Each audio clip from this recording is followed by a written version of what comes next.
Good morning, everyone. I hope you had a good night and are excited for another full day of chess with me, potentially. Maybe yes, maybe no. It's okay if you don't. I hope you'll be here. I'm WGM Sabina Foisor, and we'll be going over the games from round two of the 30th Space Coast Open Chess Festival. This tournament takes place in Florida, and yesterday we saw round one. Today, the 2 day will be joining the 3 day, and I believe we'll have a couple of grandmasters joining. Yesterday we had some very exciting chess, and hopefully today we'll do the same. Just to remind you about the tournament, so it does take place in Florida. It's a 5 round tournament with a time control of 90 plus 30. They have 6 different sections. They have the master section, from which we see the top 6 games, and then they also have like different other tournaments based on classes, and of course a scholastic one, which is actually pretty nice. I wish I were there. No, I'm not there. I'm actually home, but I've been covering this tournament, I think, for 4 years now, 3 or 4 years. I even forgot the amount of time because it just feels like I've always been doing it, and I really enjoy it. So I'm very thankful to the organizers for bringing me back to comment on the tournament. Those of you who are here, hopefully you enjoy this. If you're watching because you are my, typically someone who's following me, or if you're watching because you're interested in some specific game, please don't hesitate to let me know so that I can at least choose the game that you want. But I'll usually cover all of them. There's quite some interesting openings being played, and then of course the middle game part is always nice to discuss in order for us to learn more as to what we have to do depending on the different pawn structures. And then, of course, the end game. That's my favorite part. It doesn't always get there, but that is my favorite part. If I could avoid the opening part, that would be ideal. But listen, we gotta all have to improve one way or another. So, very excited to be here. Just what I love, another thing I love about this tournament is that they have various events and lectures while the tournament is in progress. They make it as a festival, which is quite nice. So one day I actually hope I will be there in person and maybe bring you behind the scenes for the simuls and lectures and things like that.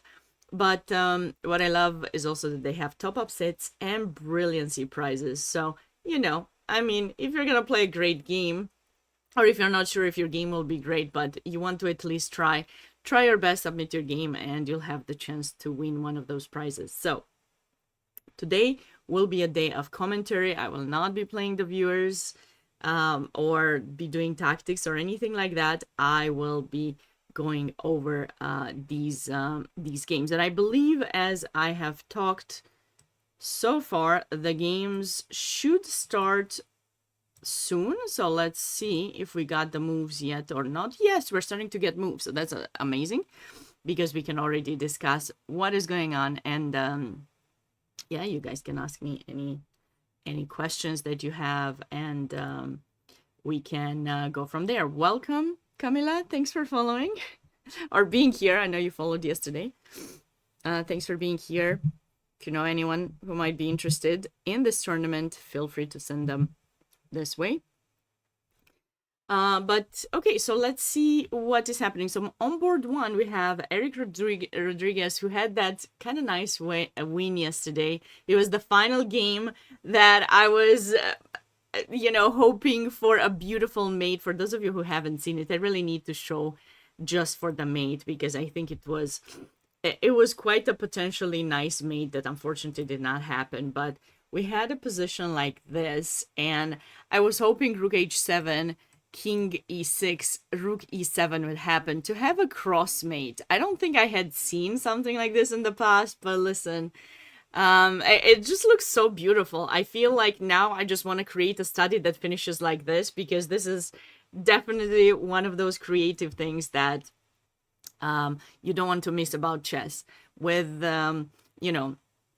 the computers coming about, and the so much information being shared online, it is hard sometimes to still see the creativity in chess. But that is my favorite thing about chess, the fact that you can be creative even if you don't know something, and if you spend in the time and the hints to take that you should be taking from the position, then you should be able to create things. And that's something I love the most, besides winning, of course. But who doesn't love winning, right? So anyways, that was my favorite part from his game, and he was able to outplay his opponent on 2 occasions technically. And now we see that he's actually playing the Scandinavian. And I tried the Scandinavian once or twice. It's not really my cup of cake, like I like to say. I know it's cup of tea. For some reason, like I just I feel a bit uncomfortable. My dad has tried to teach me to play this, and I think for me, because I always want to win, I'm a fighter. He actually did show me this line with Queen D6. This is a bit different as opposed to the main lines, which are with Queen D8 or Queen A5, which typically have the tendency to play C6, and then the Queen would go to C7, kind of transposed to some kind of Caro-Kann. With the Queen in D6, it's a bit more tricky because you do have a bit more control around the center. And I know sometimes like you can go towards the king, or maybe you can go, I don't know, to B4. It does depend on how white is going to proceed, but that's definitely something that you can keep in mind when playing this line. So I'm actually curious how white is going to play. I know there was a drawing line here, and that was the reason why I would not play this. But I mean, I'm anticipating some D4, Knight F6, Knight F3. Knight e5, bishop f4. I think that's where the draw my dad had shown me, and I was like, no, Dad, I don't want to get the draw. And there was some discovery with the knight back and forth. We'll see. We'll see what this game will bring. Going on to the next game, so we have King's Indian. Well, old kind of called Old King's Indian, because it has c5 and e5, so that's a bit different, right? This is a mix between King's Indian and the Benoni. Looks like it was played on a normal King's Indian move order, and now e5, bishop e3, knight d7, castle. Notice how black put pressure on d4, and white did not commit just yet. White can take an e5 or play d5 or simply keep the pawn there. And if you do keep it for a bit too long, black at some point, not right now, but at some point after they will have put a bit more pressure here, they will consider capturing. And then at some point, so they have, the pressure here, they'll try to go knight c5, sometimes c6, d5, and attack the center. So it really does depend on the position or what exactly black wants to do, but they cannot have too many moves to wait here, but they still have a few, like c6 is nice. This is how we got the position. So it looks like after c6, black is just, potentially having ideas with a6, b5, maybe, d5 takes and knight here. So white decided to commit with d5, finally. So now, because black played c6 and they go c5, you cannot take en passant, obviously. But you have wasted one move to play c6, c5. Does this matter or not? Will have to be seen. And here are the plans that I'm aware of. But typically, they happen when black does play c5 and e5 earlier in the game, like here. Or actually, I've seen this from this move order, typically. But here, there's knight e1, knight d3. And looks like actually FIDE Master Ryan Ambergy has played knight e1. This is a very nice prophylactic move and actually part of white's plans. So what you're doing is you're bringing your knight to d3, and the idea is with a knight from here, you're going to support a3, b4, or f4 breakthroughs. With white, in order to be able to actually take advantage of the extra space, you do need to open up still a file and choose the side of the board.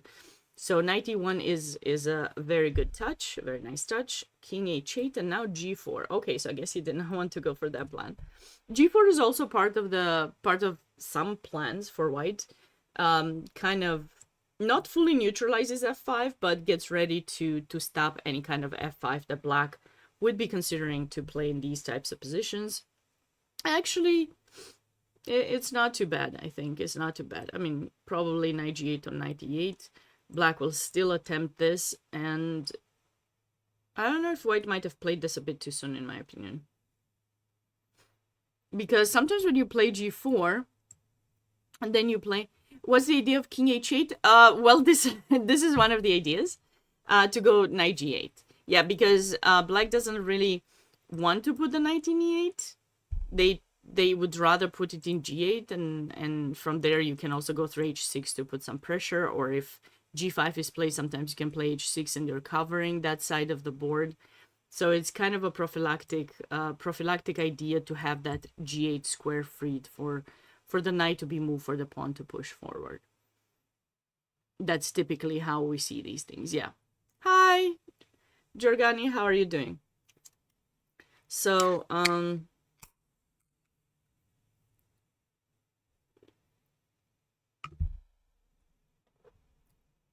yeah. I don't know. I don't know how black is gonna, but this is, I mean, when you go king h8, that's typically the way that you want things to happen, you know? Go with a knight back and then f5. Oh, he did go knight g8. So now it answers your question even more clearly, Camila. Yeah, just knight g8 and get ready for f5. Okay, let's catch up with all the games and see what kind of openings we're expecting. So Brzezic had a nice win yesterday. He outplayed his opponent, though I did feel he spent a bit too much time. But listen, that's on me. that's my opinion. Okay, so let's see. So here. Okay, so we have an open Sicilian accelerated dragon. Okay, accelerated dragons are tricky. What's the idea of the accelerated dragon compared to the normal dragon, which would be played like this?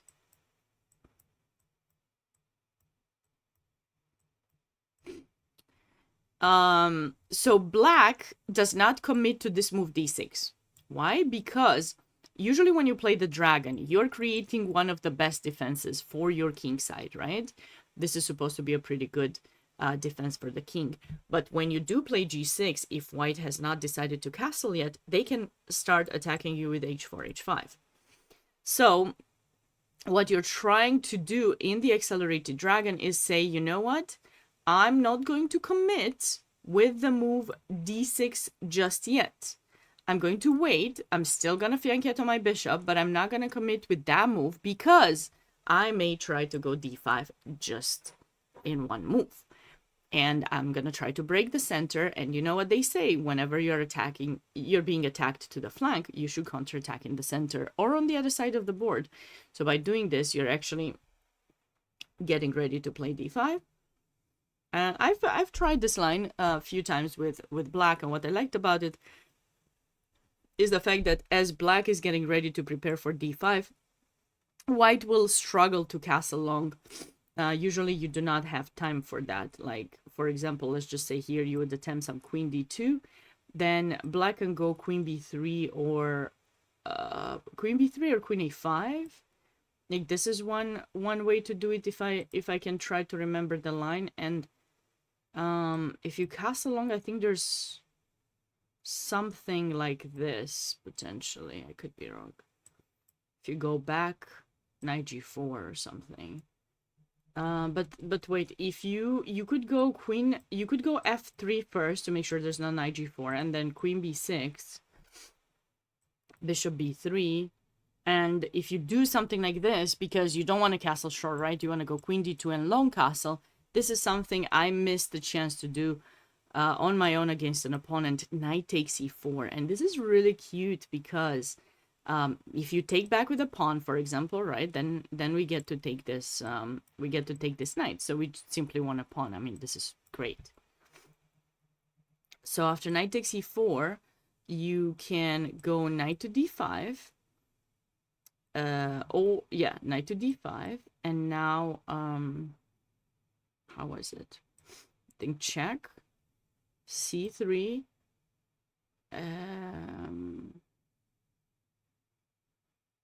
something like this. And now black can move the knight, and black will be okay. Something like this.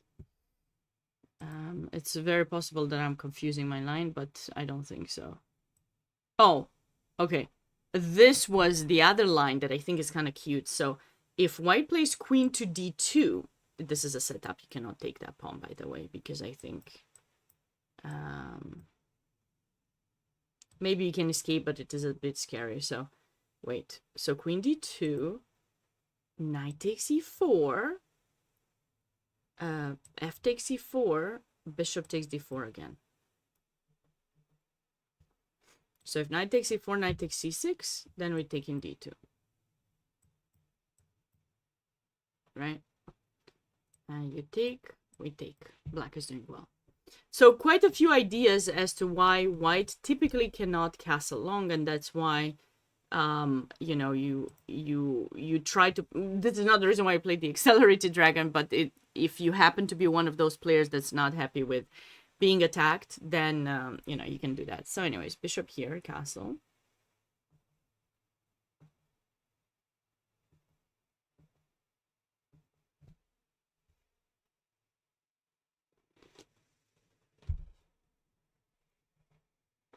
This is the current position.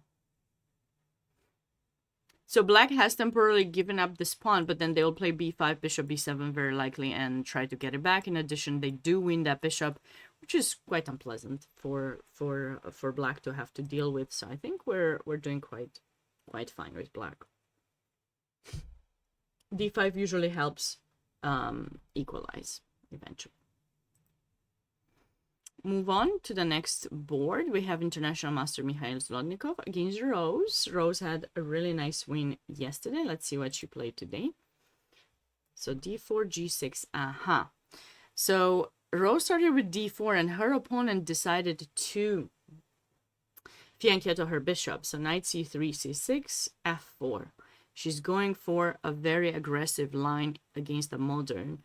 I think f4 is definitely a very aggressive one. But black did not commit to d6 yet, so they're playing c5. d5, sorry. So this is not really the modern anymore. This is Gurgenidze. It's like a Caro-Kann with g6. Something that I like a lot. e5. Okay, f6, yeah. So what is going on here, basically? So you're playing the Caro-Kann, but you're fianchettoing your bishop, and white chooses to lock your bishop in g7. And basically with black, you need to move fast, because you are having a closed bishop here, and you're having a bishop there that you very likely will end up closing with e6, unless you find a way to get it out to f5 or g4 without it being trapped. So depending on the move order, black may actually play bishop f5 or bishop g4. But before you do that, right now, if you're looking at the position, you seem a bit stuck. I've seen a lot of people, and I've tried myself, this h5 idea to play knight h6, get the bishop to g4. Also h5 helps you to go the bishop to g4. If they play knight f3, you go bishop g4, this knight comes to f5, you play e6, and you're trying to have some solid position where you're putting all your pawns on the light squares, while black has to while white will have to figure out how they get this attack in, which they will, but you'll be quite solid. And the king can stay in the center or even castle alongside, potentially in some lines. But it looks like in this position, international master Zlotnikov chose to play f6. And this is another option for black. The idea is you're trying to put pressure on e5 to weaken that pawn. So whenever you capture there, after that, you're going to play c5. And because white does not have this pawn to c3, then this bishop will be open and putting pressure on d4. So this is certainly something to be mindful about. You could take, because here you are making black decide, will they take with the pawn or will they take with the knight? If they take with the knight, with white, I think we feel quite comfortable because we have that outpost. And if you take with the pawn, though, you are weakening a bit your king. Like, you have weakened by playing f6, but not to be worried. The king can go in f7 and will be perfectly fine. The knight still develops through h6. The bishop goes out, knight goes to f5. Or maybe at some point you go f5, knight, bring the knight to e4. Or the other knight, knight e7. Knight f6, knight e4. There are a few ideas here for black. But in this position, white played bishop d3, and it makes sense, right? As I mentioned, if you do develop the knight here, immediately black gets the chance to pin you and gets rid of their supposedly bad bishop because they have quite a bit of pawns on light square. So bishop d3 is a nice flexible move. This does allow knight h6, which seems to have been played. The idea, each time we make a move, we do have an idea. We have to figure out what it is, but we do have an idea. So bishop f5 to try to trade the bishops, and the knight would recapture like that, right? We still want to trade the bishop, and we're not in a rush. h3, stopping that idea, takes, and castle. Okay, I like that. So black decided to castle first. Now that these pawns have been traded, it's not going to be so easy for white to attack. But something you have to be mindful about is that g6 pawn, sometimes h4, h5 can be a tiny bit scary. Knight f3, and now black can play c5 followed by knight c6, put some pressure in the center. The bishop can go to f5. Okay. This is still wide open. If you ask me if there's theory here, I will not be able to give you like a concrete answer because, you know, technically these positions are more, can I call them freestyle? They're more like freestyle kind of positions. You try to play based on principles. You've developed some of your pieces. You'll have to develop the rest and try to find ways to attack the center. You gotta be a bit mindful about this diagonal, but if you do manage to play bishop f5, trade the knight, or maybe you will just simply take here and then do like knight c6, knight f7, and take that pawn. That would be nice for black too. Okay, so that's the current position. Catching up with board 5. Caro, we had a caro? Yeah, it was a caro.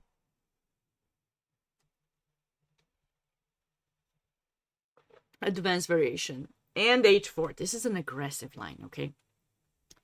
If you're playing with black, please don't fall for the trap, okay? Do not make this blunder because you're gonna get your bishop trapped. This is the reason why white plays the move h4. h4 is meant to help trap this bishop, so you have to make the move h5 typically. h6 or h5. I personally like h5 too because if this pawn gets stabilized, after you will play e6, there will be pressure. And as this bishop moves away, the knight will come either through e7 or h6 to f5. The bishop will go to e7 with the queen. They'll put pressure. If it does attract white to play g3, then at some point we even have the idea to break through with g5 and weaken white's king side. White, on the other hand, will actually focus on playing c4. Oh, whoops. What was that? My noise was really loud. The noise of the... Thanks for following.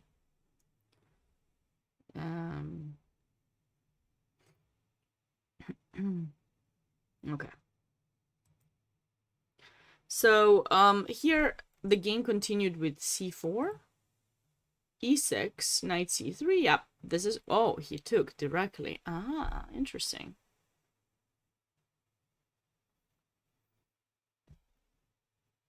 You always lose this position with both sides. Camila, listen, you're here.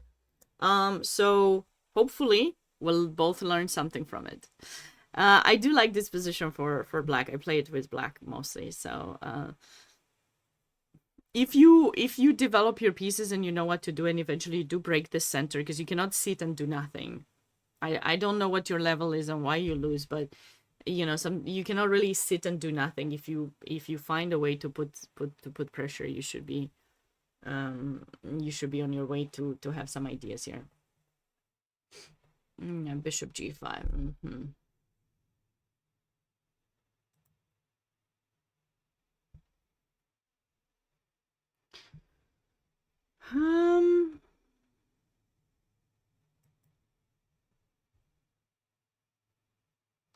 Yeah, so when I play this line, I don't do that.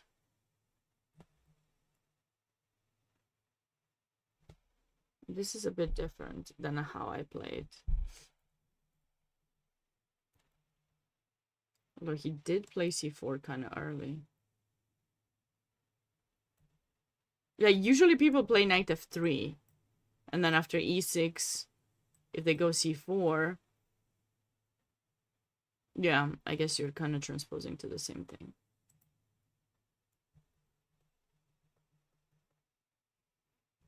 Yeah, when white manages to do this, it's a bit scary. Morfinsky, oh my god! It's been such a long time. How are you doing?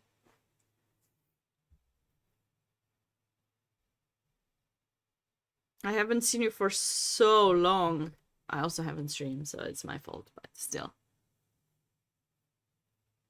Thank you, thank you.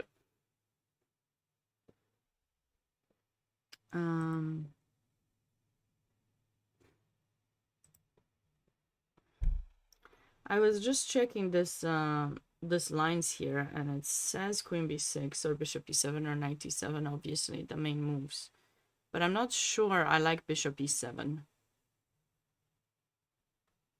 I want to go queen b6.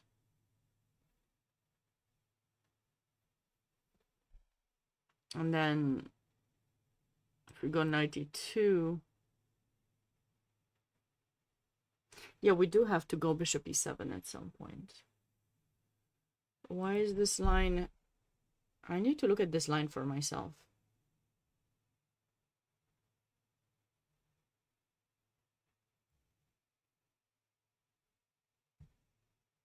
Ah, I understand why. Because typically the line that I'm aware of mostly is this one. That's why I was a bit confused. I know you're gonna be surprised by this, but I sometimes need a moment to be able to switch the variation that I know is black to switch it for white. Most grandmasters have no problem doing that. I'm one of those that has a problem. I need a minute. So yeah, this is the line that I usually play with blacks after bishop d3 takes.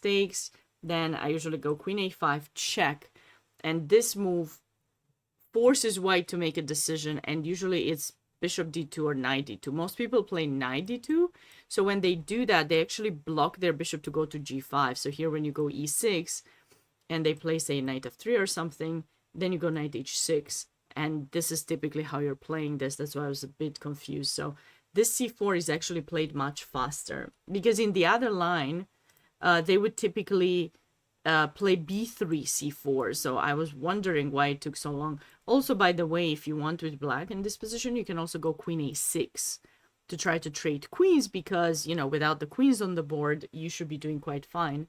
And white usually plays c4, like I said, b3, a4, tries to trade the bishop, but since they committed with the knight here, they can't get that. And remember, one time I would forget to give that check, and I would play e6, and I would allow white to play here. And these positions tend to be slightly better for white, because now, after queen a5, their bishop doesn't get locked in c1. They actually manage to put it there. And this is the square where you want to develop your bishop or knight, and then white manages to trade. So, you know, that's something good.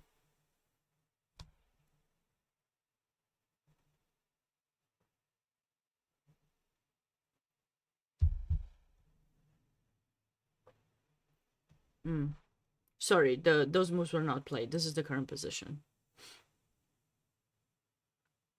I don't know which move we want to choose as black here.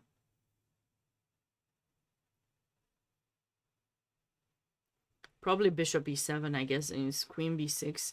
Queen b6 kind of blocks the knight. I wanted to do it, but then, you know, sometimes you spend an extra moment and you're like, TBD. TBD if I really want to do that. So, of course, we would love it if they took, because it helps us develop. So white should not take. White should play knight f3, because in case you take, then the knight will get there. So, hi there. Maybe this.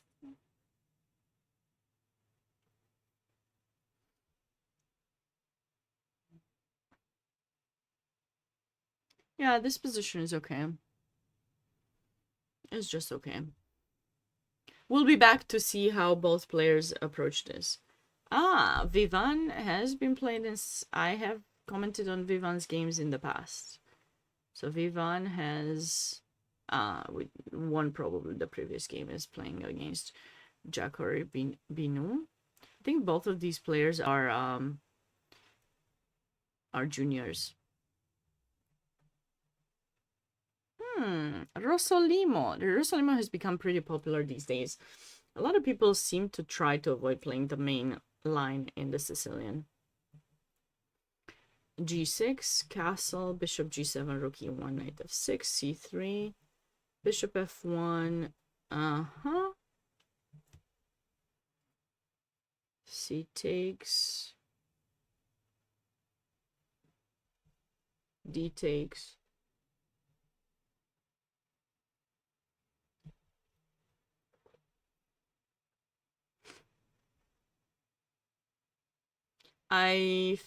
Okay, B5, bishop B7 is black's play here.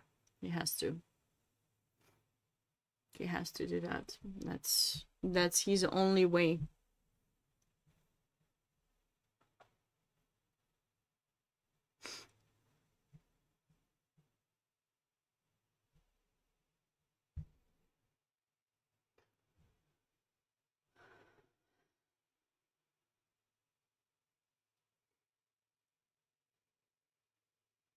Well, from all these games, D takes C5 looks strange to me. D takes C5 looks strange to you? Yeah, I mean, usually white should play D5, so yeah, I don't know why it was played. It does look very strange. You know, the strange part is that you have the pawn in C3. You supported to play D4, specifically because you didn't want the trade, and now you're trading. It is indeed a bit suspicious. Unless he has prepared something, although he has spent quite a bit of time, so probably not. And he played it after 6 minutes of thinking. I wonder why he didn't play D5. Could he have been worried of knight E5? But we take.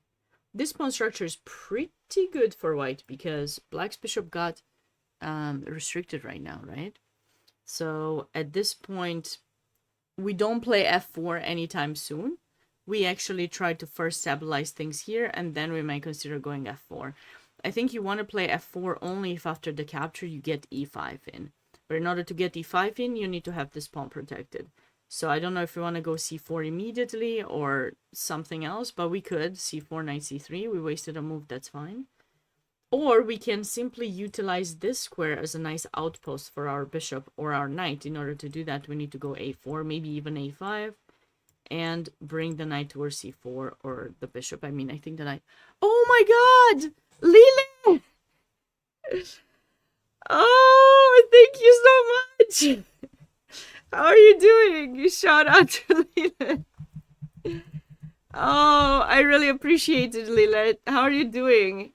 How is everything? Long time no see. I know I haven't really been streaming. It was my fault.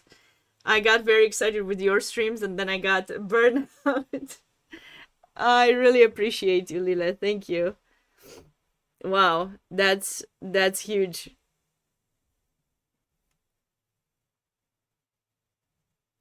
When is your next tournament? Don't forget to keep me in mind to comment on it, because you know you gotta get more wins.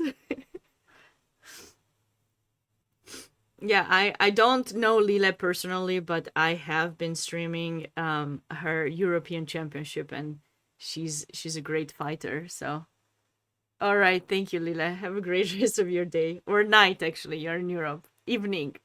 Thank you, Lila.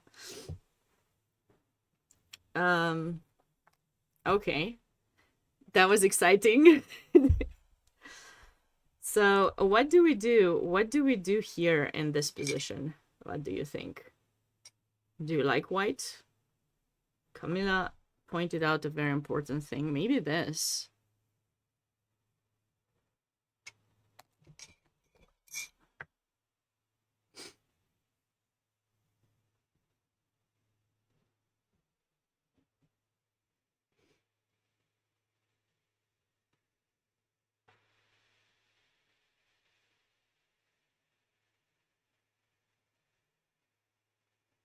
Aladdin, how are you doing?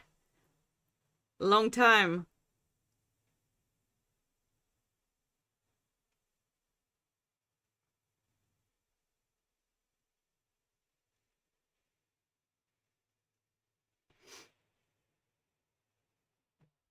That was totally unexpected, Aladdin, indeed. So what do we do? What do we do? C4, right? Do we do C4? Followed by knight C3? Yeah, I definitely think this would be kind of nice. This would be super nice for white. Yeah, nice. I was just so shocked on how the game... Oh my god! Player! Thank you so much! What is happening? I really appreciate it, player. Thank you so much for the 10 gifted subs. That's... What is happening?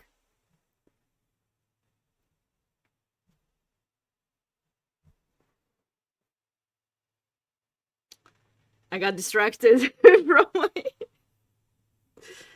Okay, so, if you're going to play C4, no need for A4. No, there's a need. There's a need. If they don't play E6, you can utilize the square for the knight. You can utilize it for the knight, so you don't know yet. Thank you, player, and Lila, both of you. Heart. Big heart. If this was a FaceTime, you know, there would be hearts coming out of this heart. I don't know if you guys know that. But FaceTime has this new feature now. If you're talking to someone and you're showing them a heart, then they're... Try it if you didn't know about it. It starts it starts having hearts.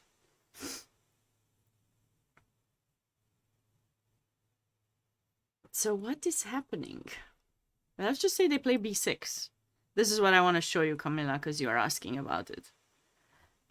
Knight here, and then you want to go knight c4, and if you get the knight in c4, then you can play a5, and then you can get your knight here, which would be nice. This is what I'm saying. That's why I don't think you should go c4 directly.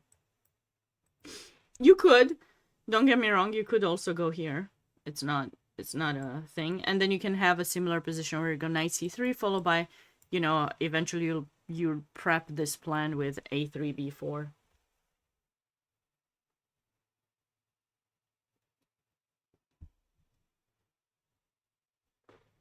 You felt they'll always play e6? Yes, they will at some point for sure, because they don't want to... Aladdin, thank you so much. I appreciate you.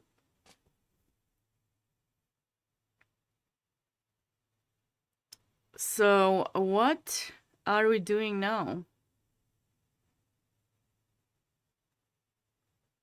Extra heart.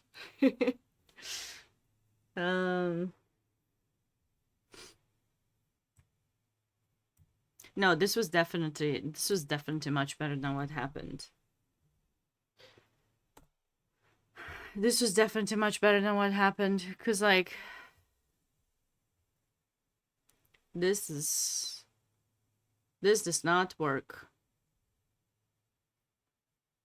I'm fully confident in black's position, because if they do get b5 in, b5, c4, because white has committed to c3, this square is going to be a great outpost for black as they bring in, so the bishop goes to b7.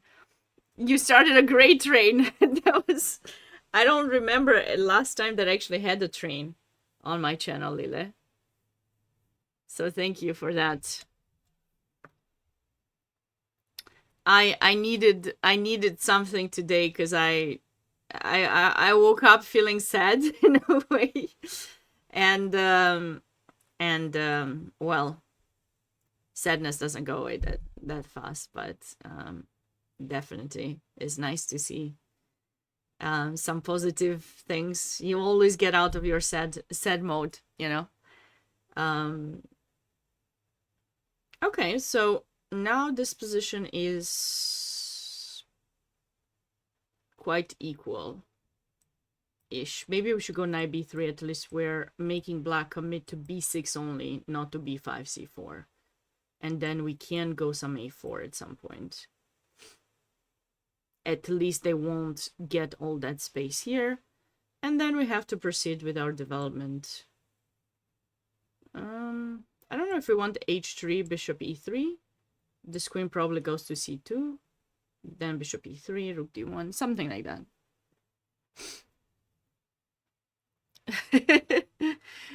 Are you cooking something, Aladdin? Okay, let's catch up with the top board. Ooh, wait. D3. This is a move you don't see often against this candy. This is not something you see a lot because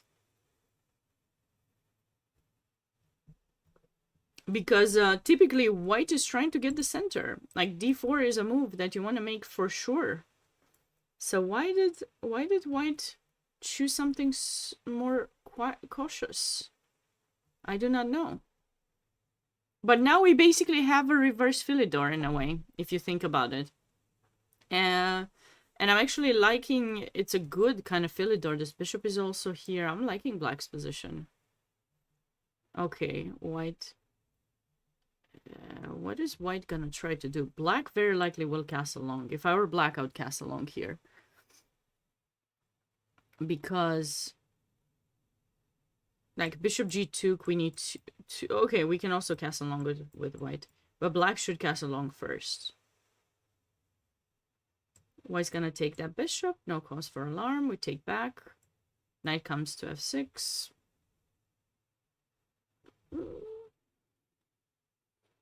Wait, if we castle long here with black, should we be... Nope, that doesn't work. That does not work. Don't show it. Queen d2 first. And we might have that as a very unpleasant idea, but, you know. Okay. So this is the current position.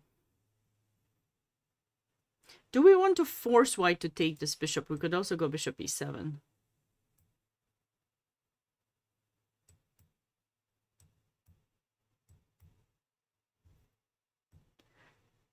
Bishop g2, maybe?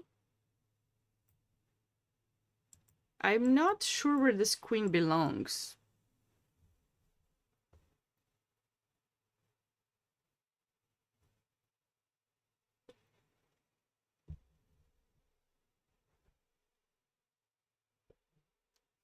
Because, you know, in a way you...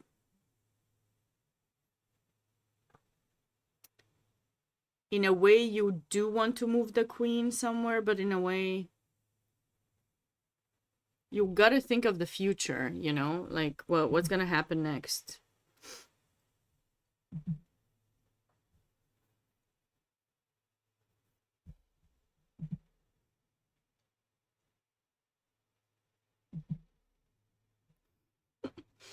Thank you, everyone. I really appreciate your support.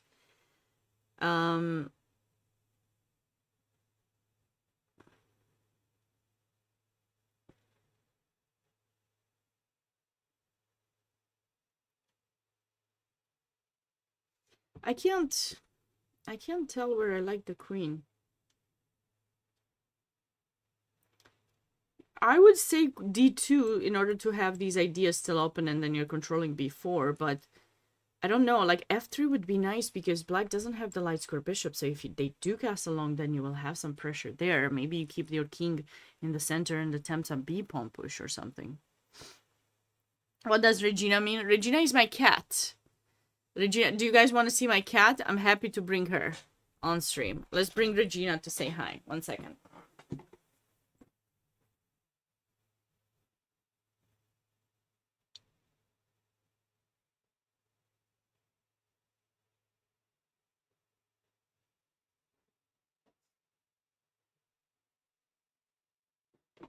I do need to work on my emotes, but yeah, this is my cat.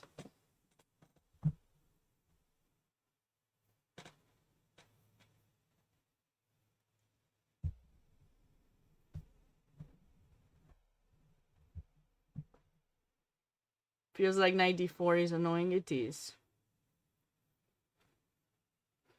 It is. Regina comes on stream occasionally, not always. She was kind of sleepy, so might not be the happiest now, but it's okay.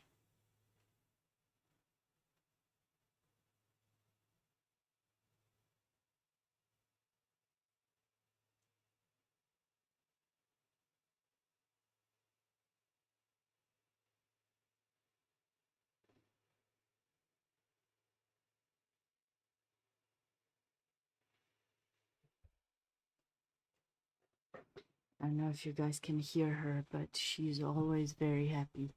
She's a happy kitty.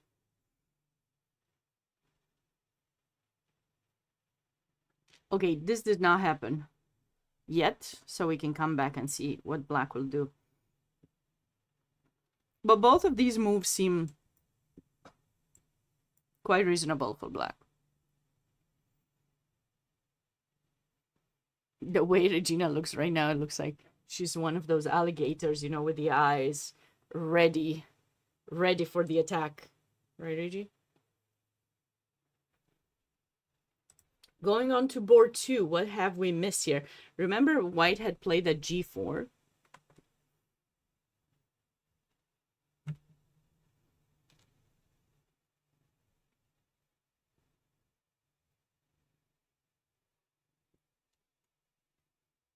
Knight g8. King h1. King h1. So king h1 is getting ready to meet f5 with the capture, and then eventually the rook will go to g1. Hey, Regi, what's up? Spicy meal, nice, nice. Yes, hello, hello.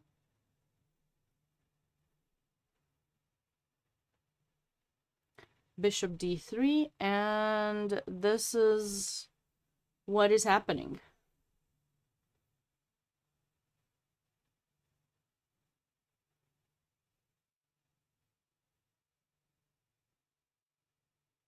Okay, white is trying to hold on to the pawn. For how long will they be able to hold on to it? I don't know. Usually you want to make sure you block this pawn, because in some situations, I'm not saying now, because now it just seems like a loss of pawn, but in some situations black might want to give up that pawn in order to open up the e file, but also free up the e5 square. So once you free up that e5 square, you can definitely place a piece on it, you know. I stopped entering this kind of kid. I know, the King's Indian is always very crazy. You never know what to expect with it, you know? Like, it's scary sometimes. Yes, Richie. Hi. Yeah, no, this is too soon to play, but at some point, black can consider, so we have to block that pawn at some point. So should we go knight f6 with black? Kid can be scary. I actually used to like to play it with white quite a lot, to play against it. I might have played some blitz games with the King's Indian, but usually I do not play the King's Indian with black. I've played the Benoni though. Benoni was pretty good, I would say, for black. But yeah.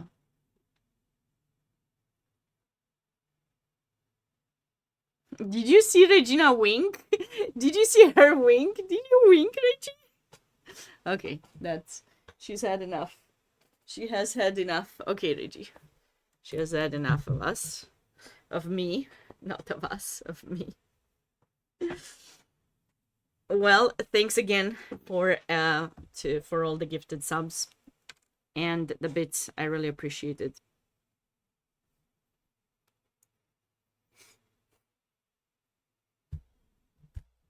Okay, so she will be back. Don't worry, Regina will be back. I know you're not here just for the Regina. I call her the Regina because she's the queen. She's the queen of the house.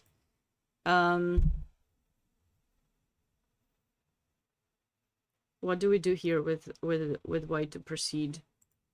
No, like, that's gonna be annoying at some point. Very annoying. Knight g4 is also going to be kind of unpleasant.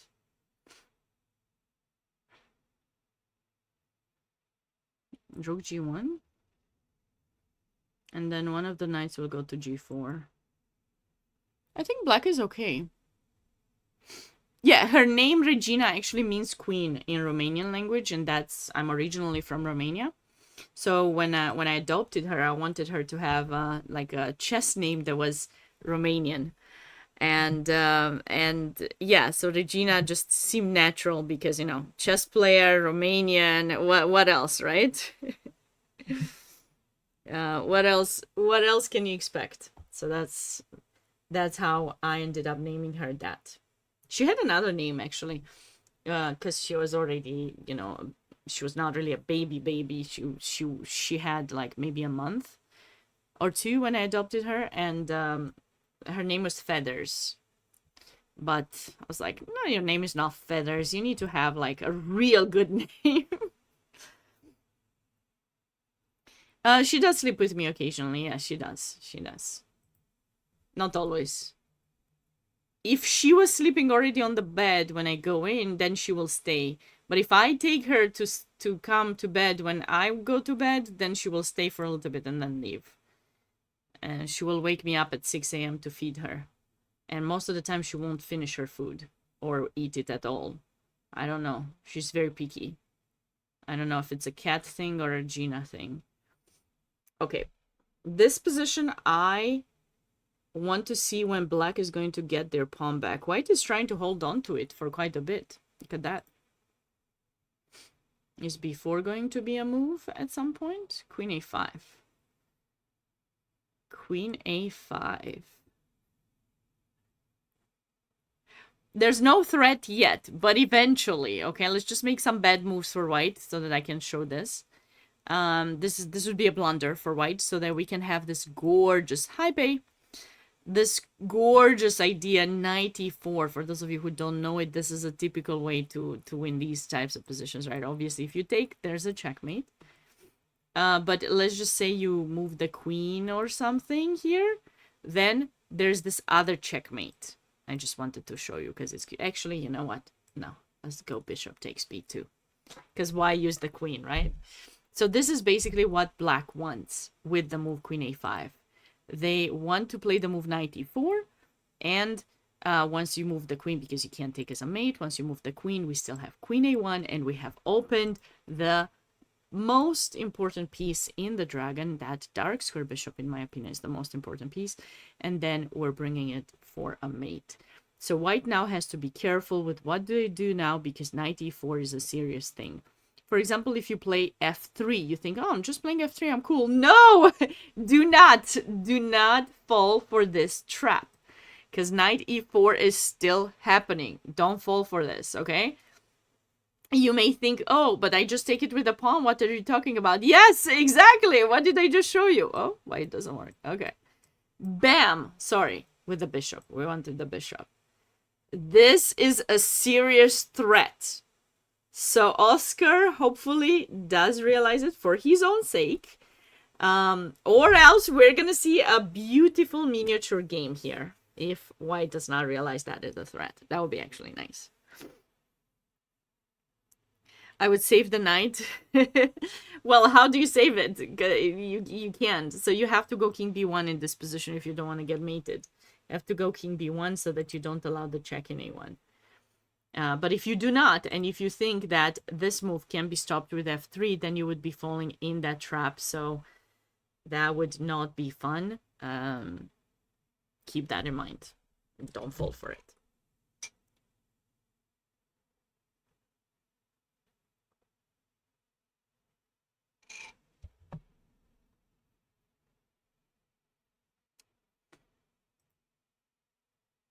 Okay.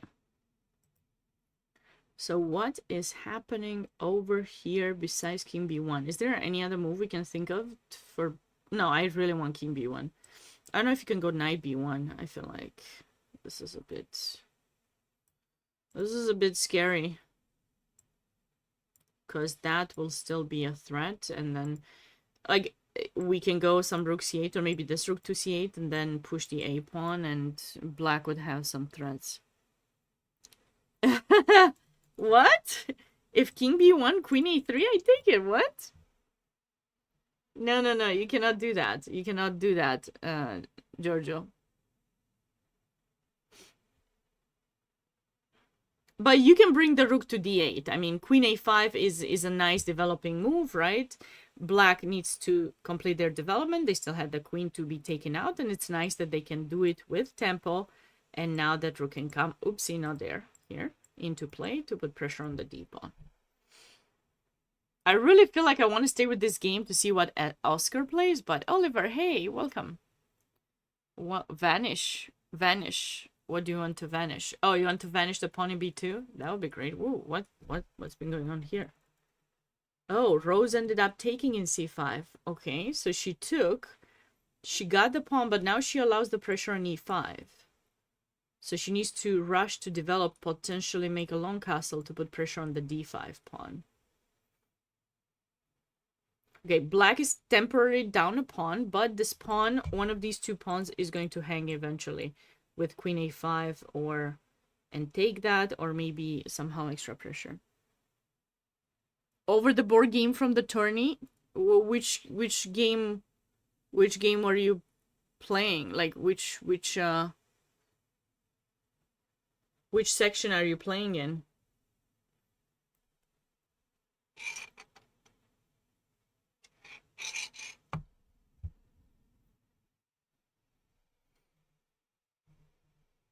Queen d2 here.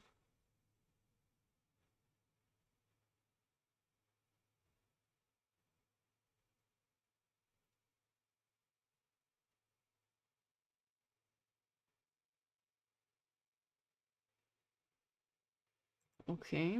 How do we protect the bishop? Because if you go back, now I take, and I think black is okay. Then they want to go bishop f5, e6, and the pawn structure will be good, and then they can focus on the center.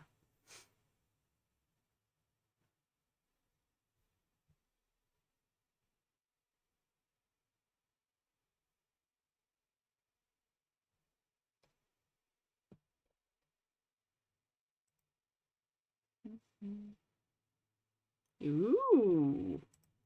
Let's see how that came about. So we were talking about this position with Camila. Oh, bishop h6. Wait, bishop h6 in this position?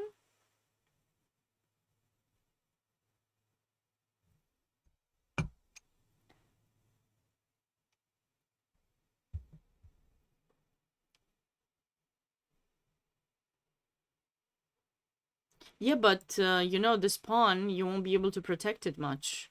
So with the knight in e6, I'm actually doing quite well. So if you take, I'll take back. So I think I can probably... Can I go queen c7 maybe? Oh no, because this is hanging, sorry.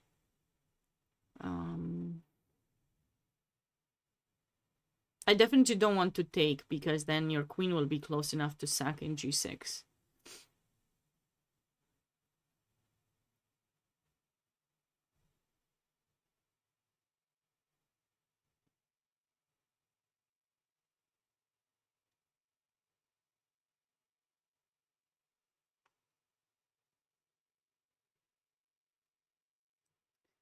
Maybe we can do this, but then knight here. I wonder if I can sack the exchange. Maybe I'm being overly optimistic here, probably.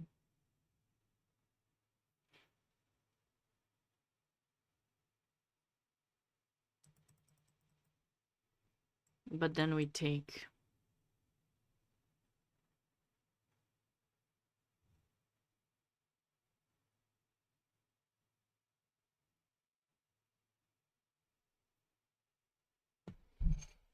Yeah, this is overly optimistic. Queen bishop h6 is indeed puzzling me here for a second.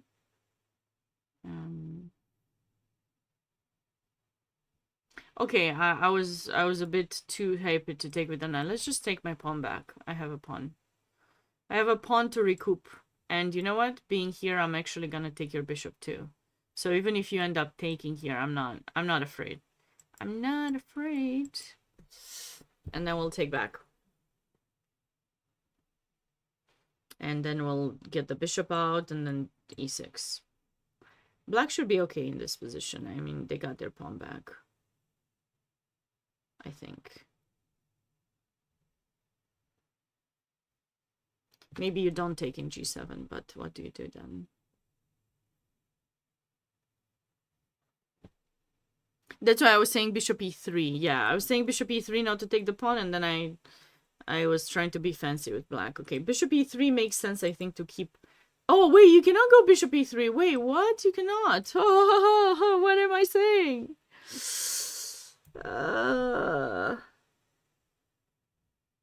Then what do you do? Like bishop h2. I still take. Okay, wait. Maybe white is not doing so great. What about castle? No, castle I take in f4. And then I take in e5, I think.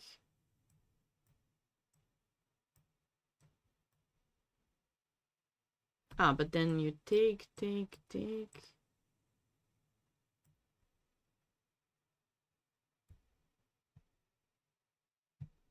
Yeah, Oliver, you can't do it just yet, but you can't. Uh-oh, something happened. No. Yeah, this happened. This actually happened. Okay. Knight takes c5. Okay, it makes sense. It makes sense to get the pawn back. I mean, you know, you have to try to get your pawn back.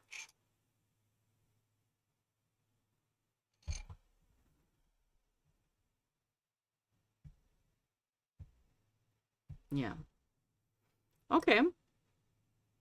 So that game is about equal. Here, black was able to take that pawn. So I want to see how, because when we were talking earlier with Camila, she or I don't know if it's she or he.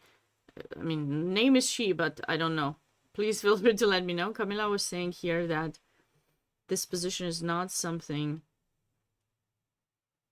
that allows some good results for either side for Camila. So I've played this position, actually this similar position with an IM last year, and I also won a pawn, but it didn't really help as much. Sometimes when you capture, she's fine. Okay. The capturing here is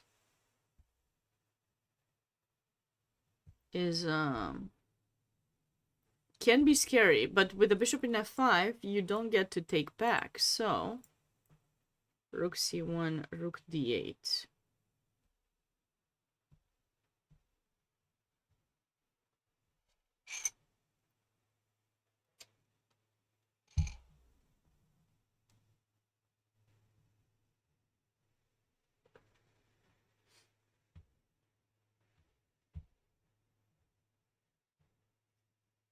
How are we gonna trap the queen in b7? How are we gonna get our pawn back?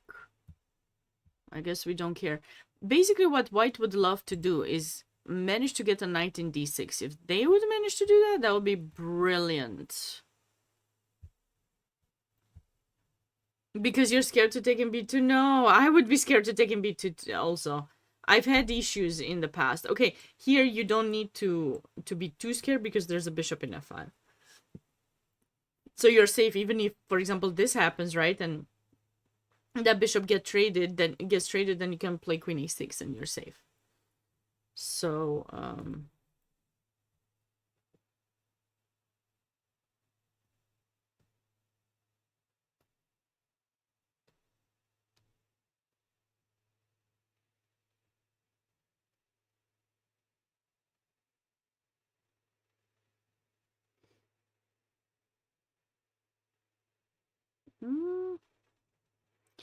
I think black is doing okay here.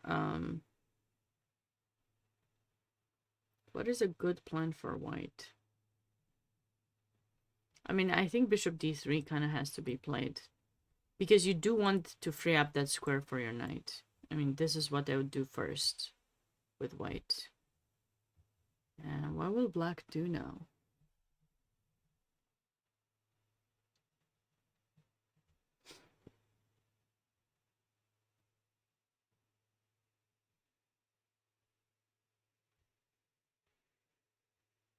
Bishop g4.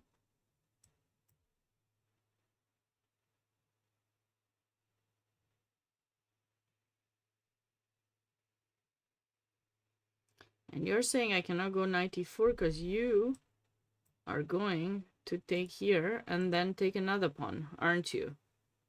You are. You definitely are going to take this pawn too. No. Okay, bishop g4.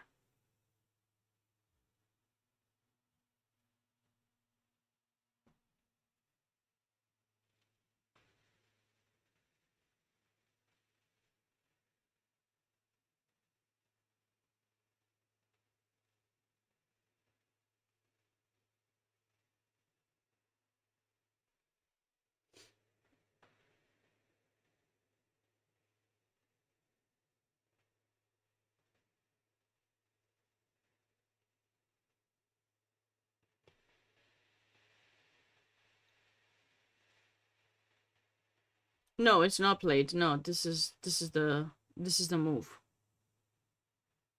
Oh, well, you're over the board, so you know. I don't know. I'm delayed by 10. I'm delayed by 10 minutes, Oliver. There's a delay on the live broadcast. So if you are there on location, of course you have the direct moves. I do not. But okay, let us enjoy the moment when it's actually played. Don't share it. No, you may share it. That's okay. That's okay. I don't mind. I don't mind it if you share it.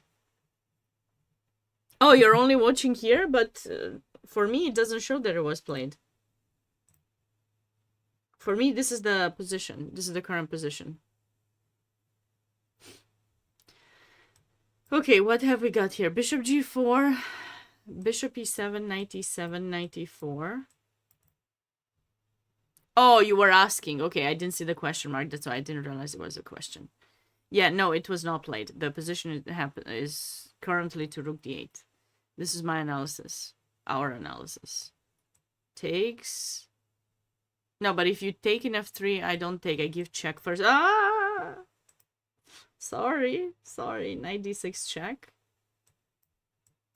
And then I take. So you can't take in the... Yeah.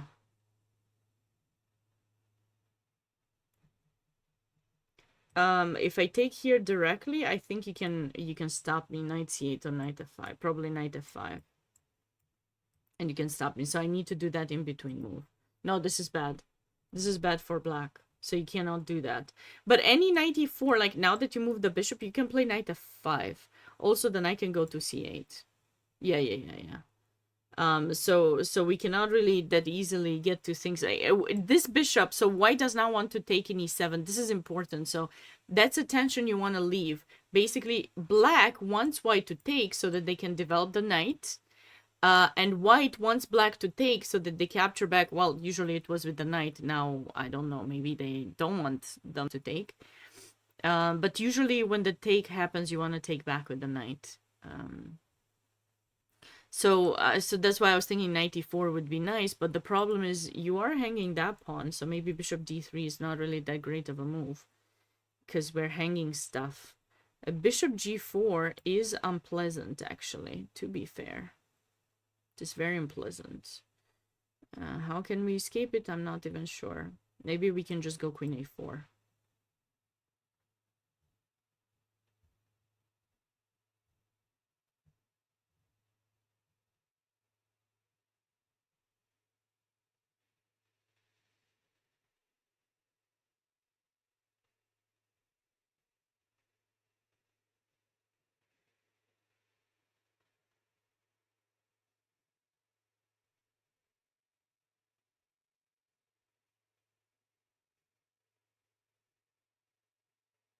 b5. b5 I was hoping that you'd play, because I think I'm trapping something now. I'm trapping your... I was planning to take, just let me figure out how.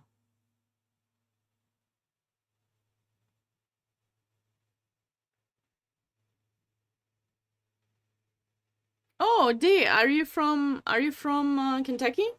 Yeah, I live in Lexington. So if you're close by and you're interested in classes, let me know. Oh, now you live in Frankfurt. Okay, it's not too far. It's like 40 minutes, 40 minutes drive. So my plan is to take... No. I don't know what's the best way. Maybe this. To have you pinned, and then I want to go rook c7.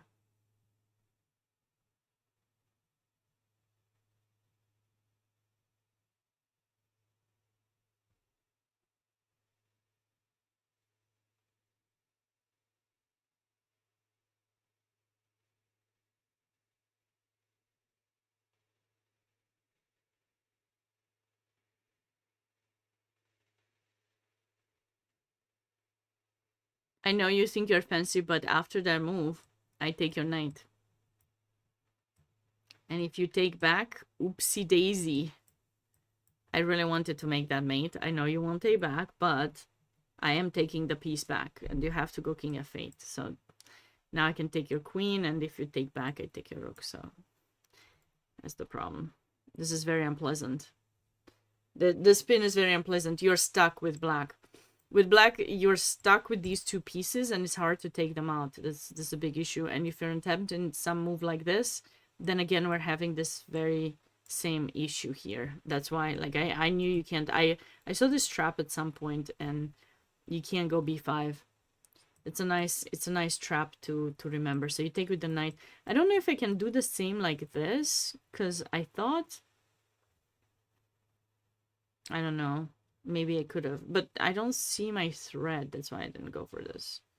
I want to go for the bishop in b5, not knight. This looks bad. You eliminate the bishop on g5. When do you want to eliminate it? At this point you can, but wait.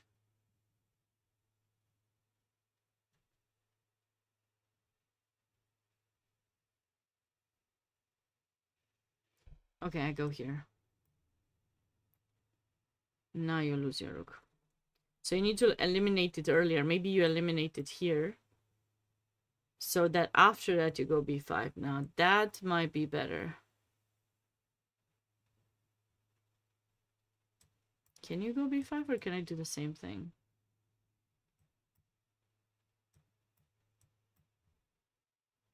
Because I still want rook c7. I'm not quite sure how you defend it.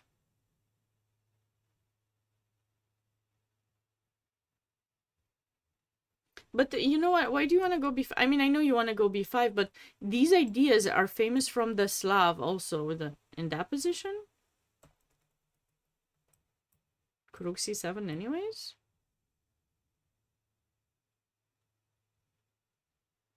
You can't. I know it looks nice, but no. No. This, you cannot survive when I have so much pressure on your king. But you don't need to play b5. b5 weakens your king. So in these pawn structures, when you have the king stuck in the center, you don't want to allow the opening, because the opponent can sack something and open it up. No, I was thinking knight b6. Knight b6 went, Cormac, hey! How are you doing? Knight b6, and I don't know. Seems fine-ish. Right?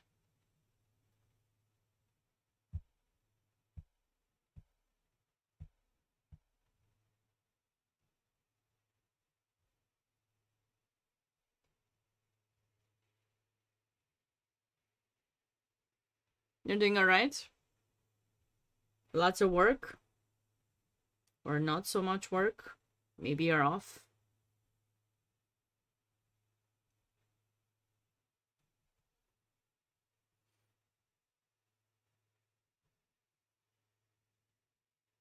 Being busy is good, I think. Being busy is better than not being busy. That's my approach to life these days.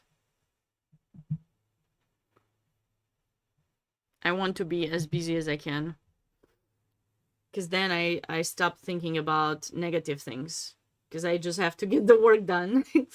You know, if I'm busy, I don't think of anything else that is not work related.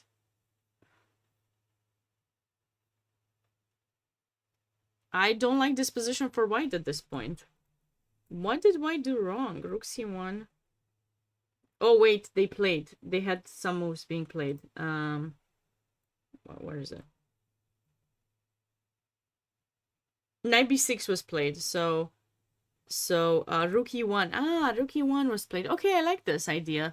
Maybe he's planning on just making sure this is covered, but I don't know. Maybe he will have some ideas like this to open up the file. Or maybe he wants bishop f1, g3, bishop. That's too slow. Oh, I know what he wants. I know it. Maybe this. I don't know, but black played knight b6. Okay, so now where do we go back? Do we go to d3? Do we go to b3? Do we go to f1 since we created that spot?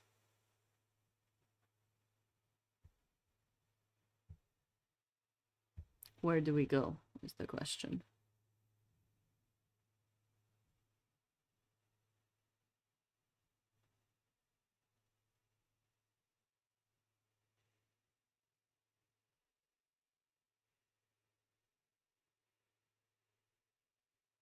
Actually, I do want to catch up with the other game as well because I want to see in Brzezisz's game if his opponent found the right move. This was the game where we were all surprised by this capture that White did of giving up his space and everything. D3 to trade the light break. Yeah, that's usually the typical approach in those positions. Uh-huh. Okay. Actually, White somehow got something. How did White get something? Black was supposed to do great. Why didn't Black play b5, c4? Jacori missed some chances here.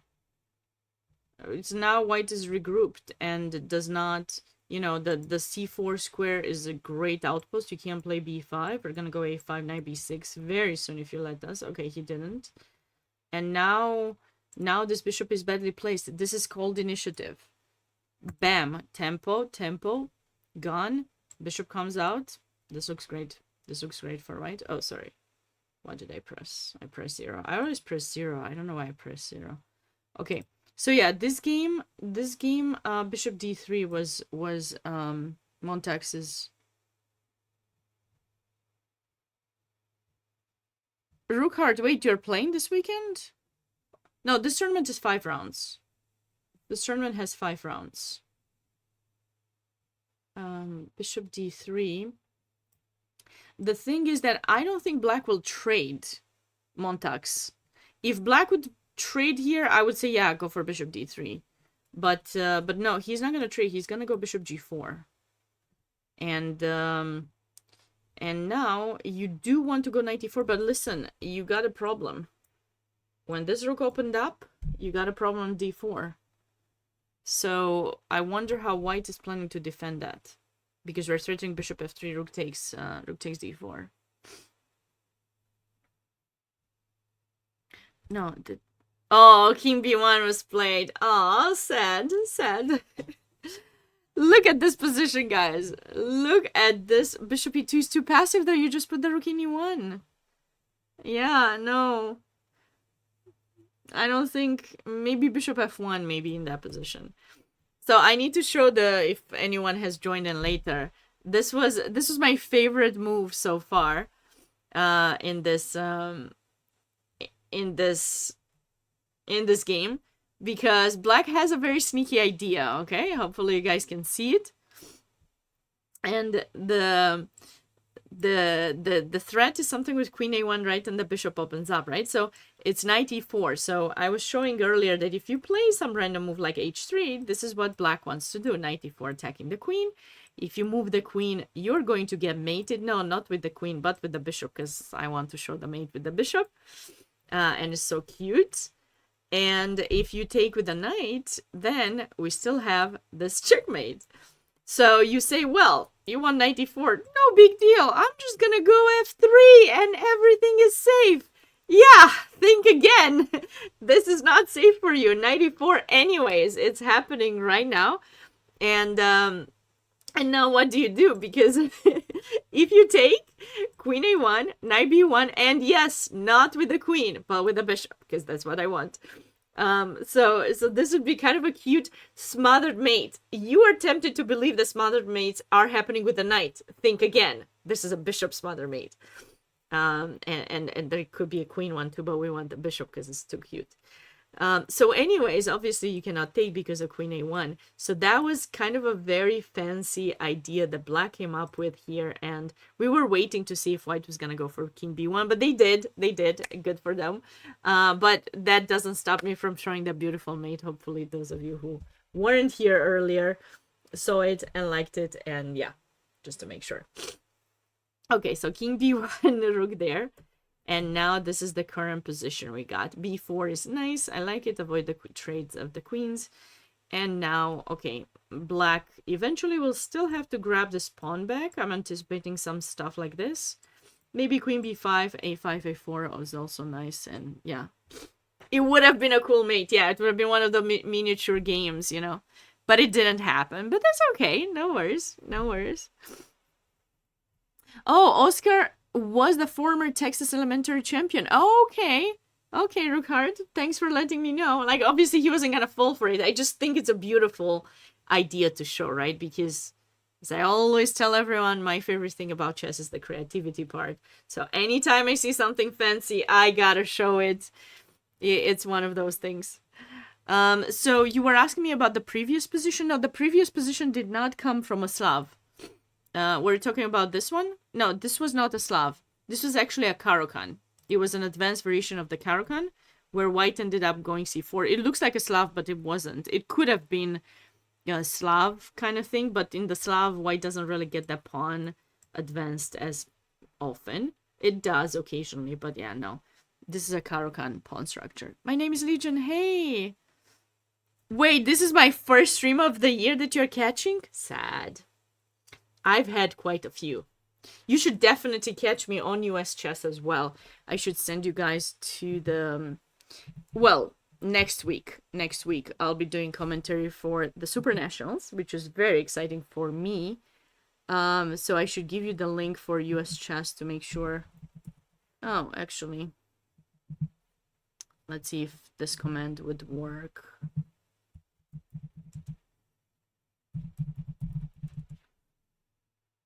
Yeah. Be sure to check out US Chess 2 next week. Next weekend, Friday, Saturday, Sunday, I'll be commenting on the Super Nationals too. So if you don't see me on this channel, you'll probably see me there. My plan for this entire month, as I told you, is to stream every single day. So there must be more streams that you catch. My name is Legion. Which federation do I play for? United States. Is there any other one that I could play for? Yeah, Romanian, but things went south at some point, so now it's US. I definitely streamed, yes. Oh, Ruckhardt, no, he's cool. My name is Legion, no, but I have been streaming, but you are right. I think that was a hint to remind me that I should stream more often. And that is the plan. I'm working on it. And I'm working on my YouTube too, so as soon as I start posting some things, I will share that. Also, these streams, by the way, from the tournament will be posted on YouTube as well. I created my first thumbnail, and I'm trying to figure out how I'm gonna put it now, because it's not so easy to edit the video. So, but the previous rounds and every single one of these rounds from this tournament will be posted on YouTube too. What? No, this is not your second one, Aladdin. You've seen a lot of my streams. Come on. Come on. I stream at different times a day. I stream in the morning. I stream usually in the night, so you don't catch those, but... Oh, thanks, MacArthur. Appreciate it. It's, gotta be thankful to my mom for those. You know, it's kind of funny.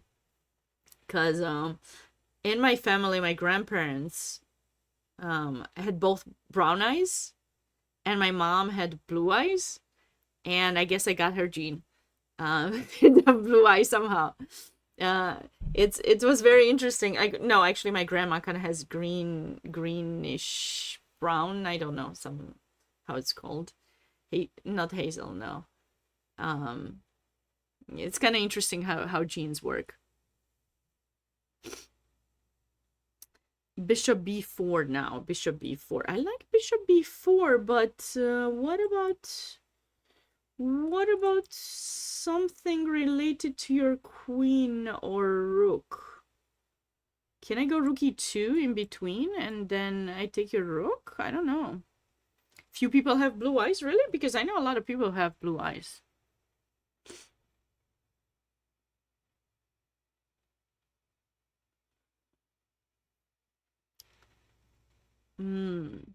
I don't think you can go bishop b4. My eyes? No, I have no lens. These are my eyes. Are you talking about my eyes? No, they're specialized. They change color. It's like You never know what you'll get. But no, I don't have lenses or anything.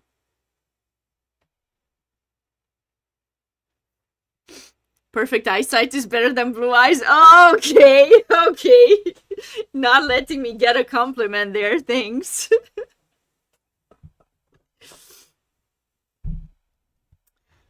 My sight is good for now, thankfully. We'll see. We'll see. James Bond villain time? What are you talking about? Wow.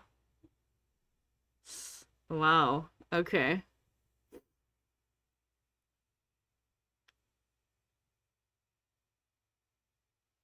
Funny. You guys are funny. That's good. That's good. We'll accept funny. Okay, I will post. You should check out my Instagram. I'll post some pictures with different colored eyes, and then you'll figure it out.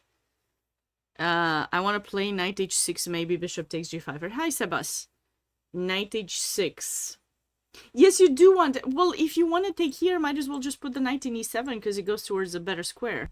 Because you don't have f5 square now, but this bishop can go to g4 and then the knight to f5.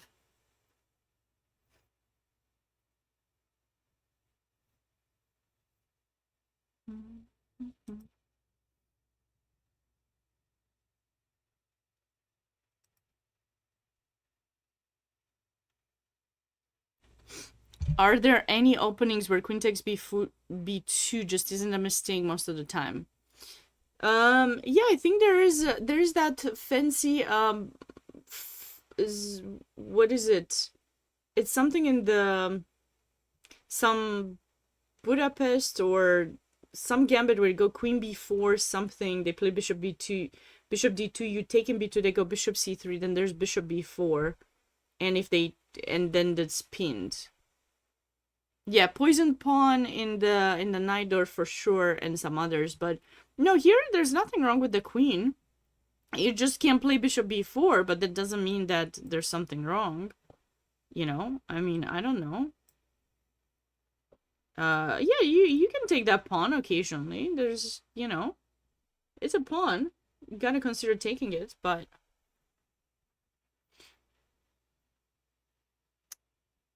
bishop takes g5. Bishop takes g5 I like Sebastian's idea to take. And he wanted knight h6. Yeah, everyone was trying to go away from the blue eyes compliment. I got it. It's fine. It's fine. I'm not insecure anymore. From yesterday to today, the insecurities have gone away. Knight e7, knight h6. I had someone on my stream who would usually like to write a lot and then suddenly disappear, and at some point we started talking and I was like, listen, next time you leave, you gotta say it. Don't you dare come on the stream without saying goodbye or hello. But don't worry, I'm cool. You don't owe me anything. Where do we want the knight? I don't know. I don't know where I want it. Knight h6 kind of sets up this nice trap, like, oh no, my pawn! And then, oh yes, your queen. This is nice, right? That's why Sebas was suggesting knight h6. He was setting up a trap.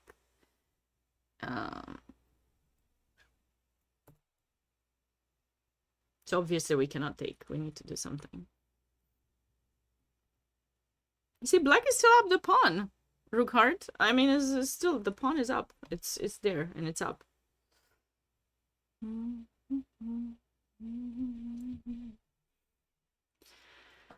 We like it. You do that all the time. You show up on a stream, you don't say hi, and then you just leave. Yeah, I think most people do that. But sometimes there are some people that I know have been watching for a while, and if they do come and say hi, like, I expect that they would say bye. Not that I know them personally, but you know. I somehow remember usernames. It would be so bad if I actually would meet a person that I saw in my stream with the username, and then I'd have to put that username to the face and then know their name too. Like, too much information. Sometimes it's nice to just connect them directly. I know, you rarely say bye. Yeah, you just disappear, Cormac. I know. It's cool, guys. It's cool. You don't have to. I was just saying.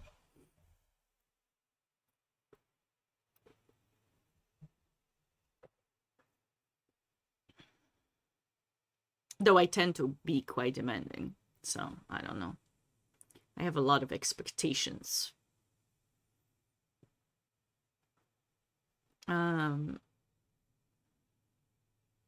Bishop g4 was played, actually, in this position. But I did like Sebas's idea. Like, really, I just... You're right. Like, I like knight h6 now more. It's a really cute... it's a really cute cute idea. And then maybe you want something like that. Or maybe knight g4. Or maybe you want nothing, and that's why it wasn't played. Anyways, bishop g4 was played. Now, the problem between this position and the previous one, when we were suggesting bishop g4, before I think this pawn was hanging because there was a bishop in d3. But now the bishop is in b3, so that pawn is not hanging, so...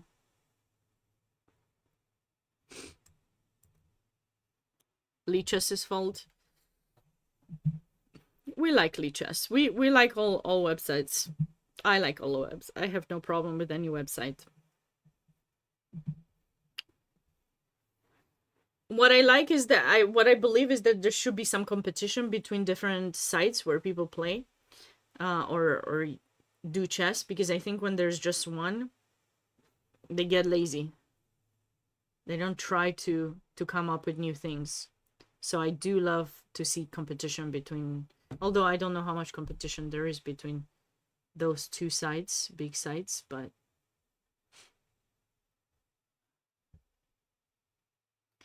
so what is happening now after bishop g4? Can we go rook c2? I really want to go rook c2. Because I don't like that queen. Oh, sorry. Sorry, I didn't mean that. I meant this.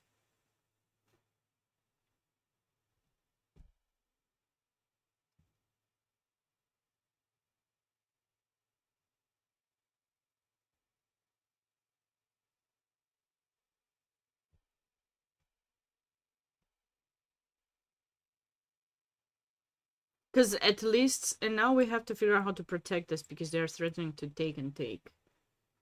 Maybe rook d2. Yes, there are ideas, Sebas, indeed, yeah. But you have to figure out how to do it because at this point, there's king f8 and black will be fine. So if you just take and go knight here, or maybe with the rook in c1, I don't know. They can always move the king, but also they have this. That's why I was mentioning earlier that I don't believe either side wants to capture in g5 unless they're sure that they have a good follow-up. Because when white takes, it helps black. And when black takes here, then white, well, in some situations takes the knight to g5 and then can attack. But now the bishop is in g4, so that doesn't work. So, you know, black might be thinking to take there. And then go knight f6. I don't know if you need to go knight e7, sorry. I don't know if you need to go g6. That weakens a bit more, so probably not. But we can go knight e7, knight f5, same idea. Yeah, to try to control d6. This is a weakness in both the Caro-Kann and the Sicilian. Not the Sicilian, sorry, in the French as well, when you have to trade your dark square bishop. That is a square you always have to be mindful not to allow white to get a knight to, especially if you aren't sure where your king is gonna go. Typically, you try to control it with one of your knights so that doesn't happen. But looks like knight e4 was indeed played, so there was no rook c2, just knight e4 directly.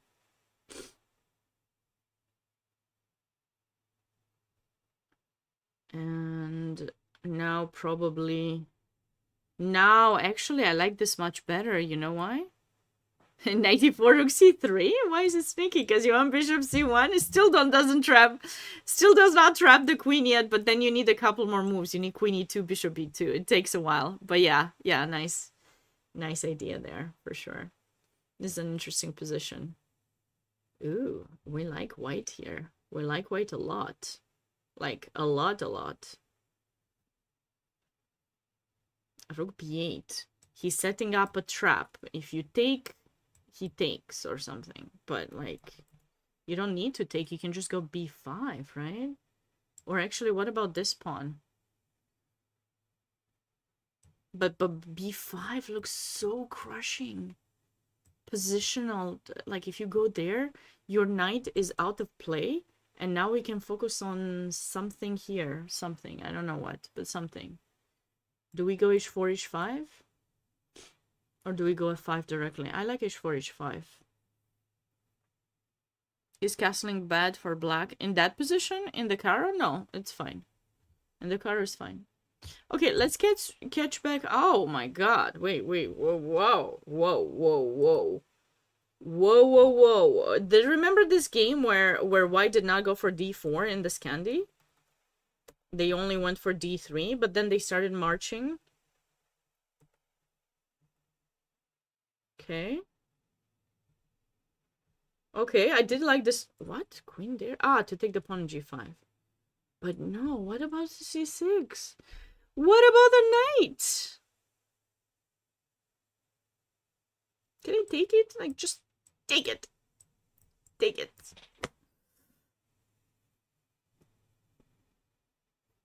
Castle? We good with white, aren't we? I like white here.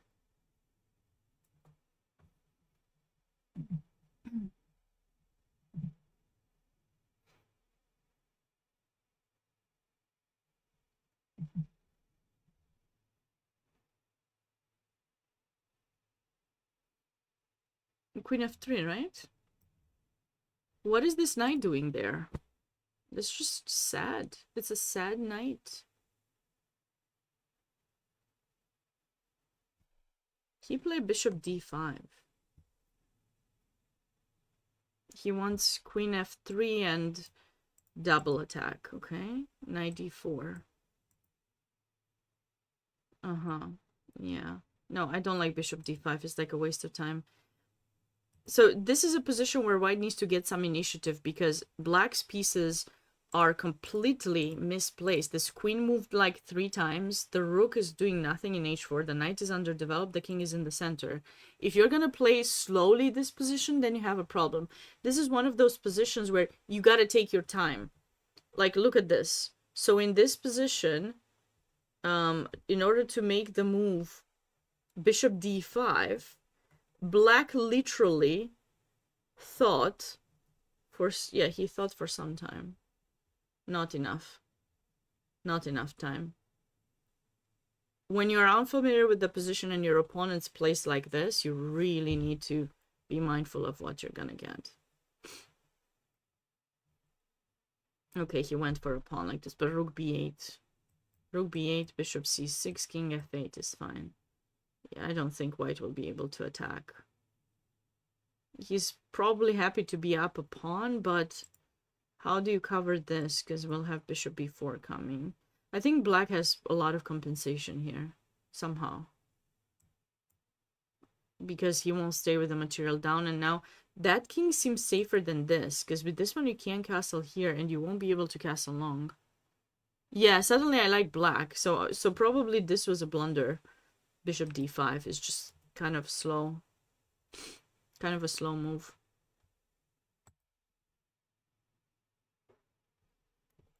So we had a few... Look at that! I called it. I called it. E4.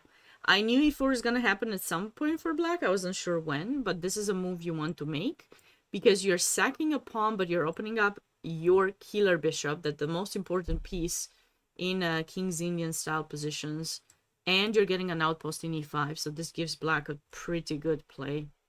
Here. Queen e2. Okay, so we can just get one of our pawns back. And then our pieces will be slightly more active than white's pieces. The bishop in h6 is really good. The queen comes towards h5. I like black. I need to just 1 second step out because I see I got my Amazon package and I never know what's happening. So I'm just gonna, like 1 minute, I'll be right back.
All right, I'm back.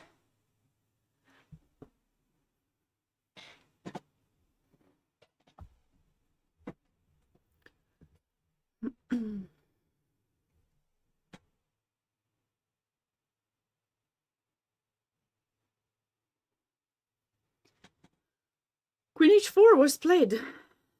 Queen h4, but he didn't want to take his pawn back first?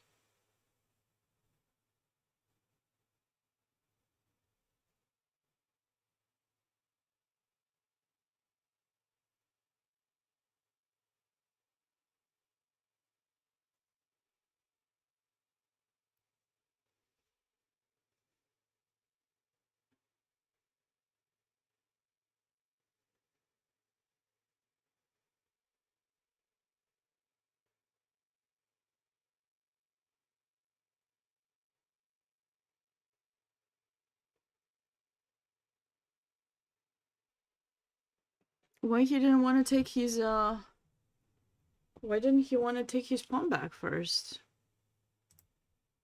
Well, one of them.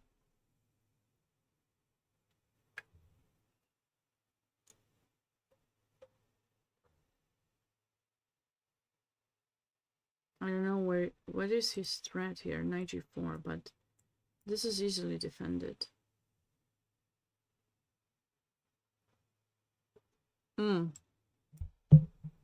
He also has that idea.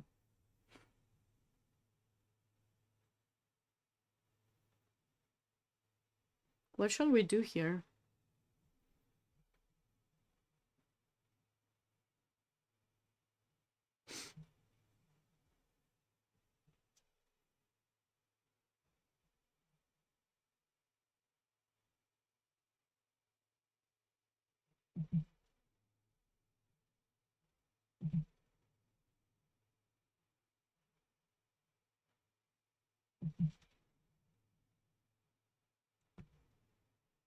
Oh wow, no, I don't record. No, I just brought them inside.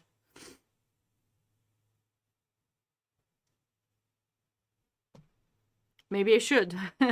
Maybe I should record it. But no, I don't. I just usually I never had an issue with that. I had an issue with someone stealing them. That's why every time I see that I receive something gets delivered in front of my apartment, I go get it instead of waiting for too long. I usually have like a place where it gets delivered, but not on the weekend. Actually, I was thinking of knight g2, Sebastian. I was thinking of this. I like it. Because it stops bishop f4 and this with tempo, and I'm not quite sure where you move the queen. Because h3 would make sense since you brought the queen there anyways, but I'm not sure black will actually have the chance to get the pawn back now, right? Yeah, we can go f4. Right?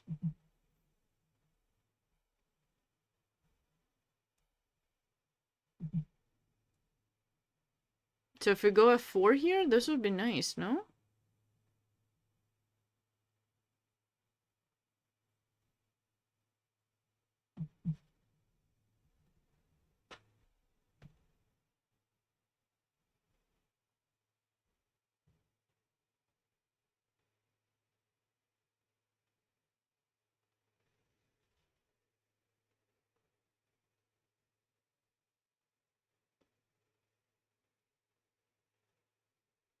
No, but the problem is this is what I wanted in 93. I opened up the second rank.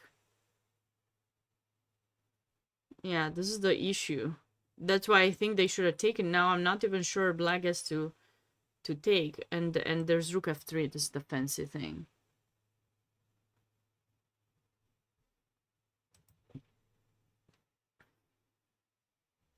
This is the fancy thing. I don't like queen h4. Look at Ryan. He barely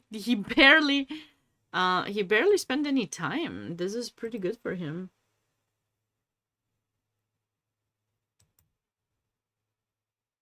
This is definitely pretty good for him.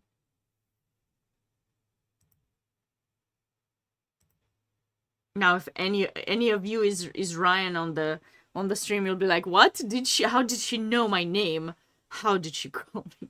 I was talking about the player with the white pieces.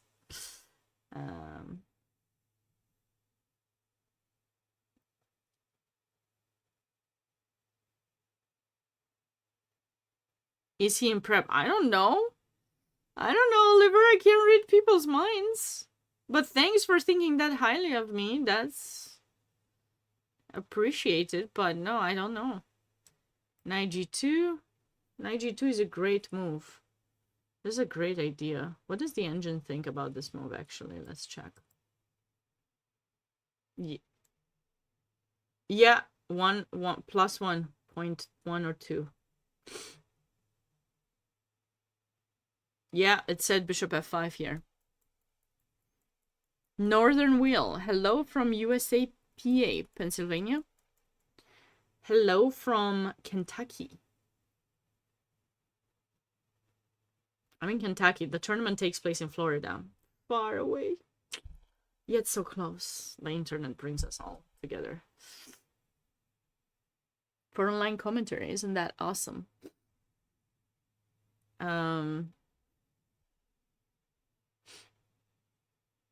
Yeah, queen h4 was definitely a bit too rushed. Okay, so it looks like Brezish has lost a bit of his edge here, and I don't know how he's getting his pawn back at this point.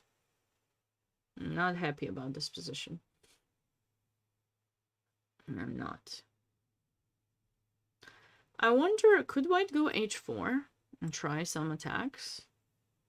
Since black hasn't really had much, but okay, maybe we don't have a follow-up.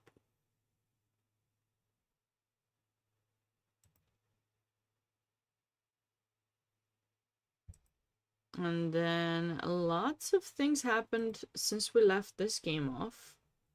So black was able to grab their pawn back, the bishops got traded, and white castle long.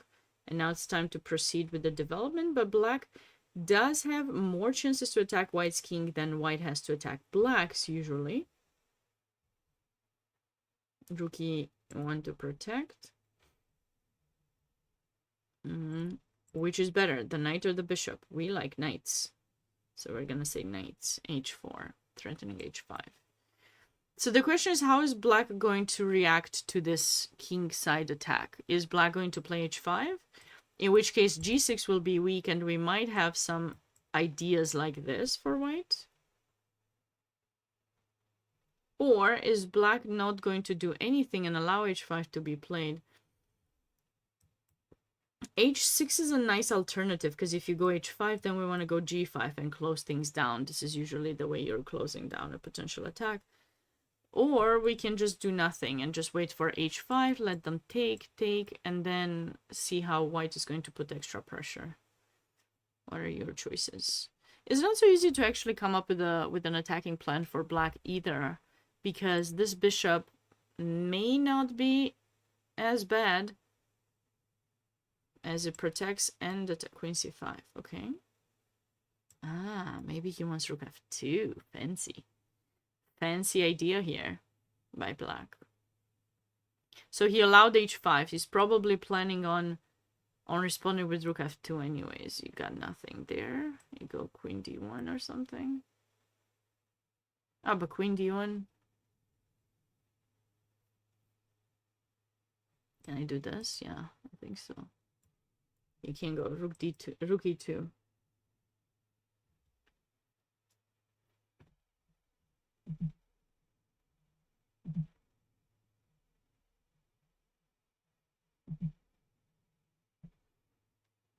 Still, h5 looks the best for white.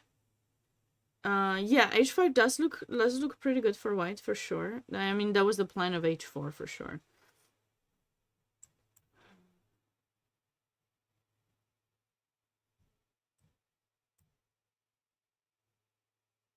You have to take with the bishop, because if you take with the queen, I have knight f4, which I think is a bit annoying.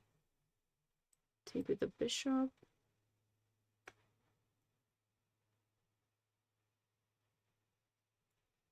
I wish I could play knight. Wait, I can play knight f4.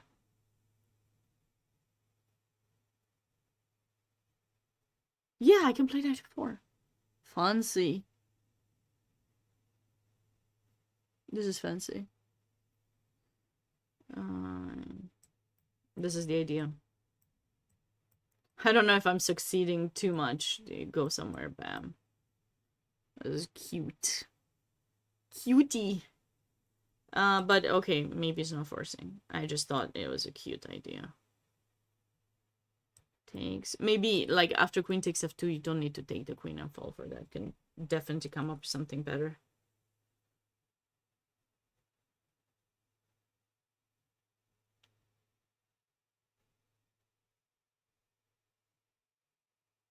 You don't need to take. It's just a trade. Just a trade.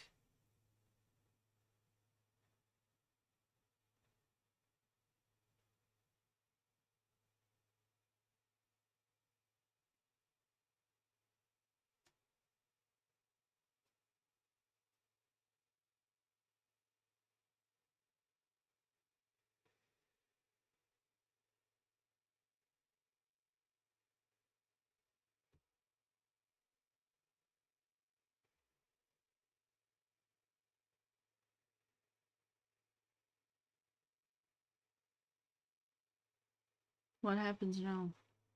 What does white do if they don't do that? We have no threat, actually.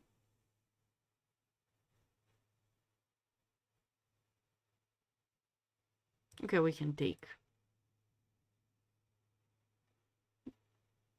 Knight f4. But no, I played h5 anyways. I played h5. It stopped the threat. Like, it trades a lot of pieces, which is nice. I think black should want to try to trade as many pieces as possible, basically, in that position.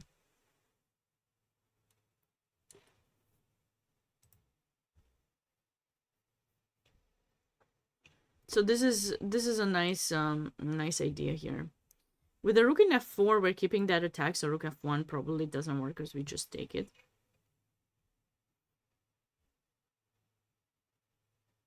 Yeah, white's attack has slowed down a bit.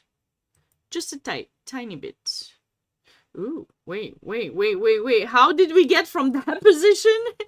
What has happened? If Camilla is still here, she's probably thinking, what? See, Sabina, this is the reason why I don't play these positions anymore. Yeah, see, we did. Why? No, do not take there. Do not. Let them take. Oh. Uh-oh. Pawn takes. Uh-oh. Uh-oh. G6. Uh-oh. This is not safe. This is not safe for black. The white pawn from h4 gets to g6. Yeah.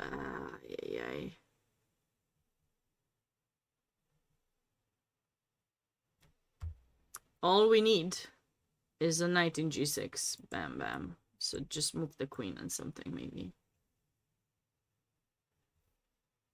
Well, this is hanging too. This is not looking good.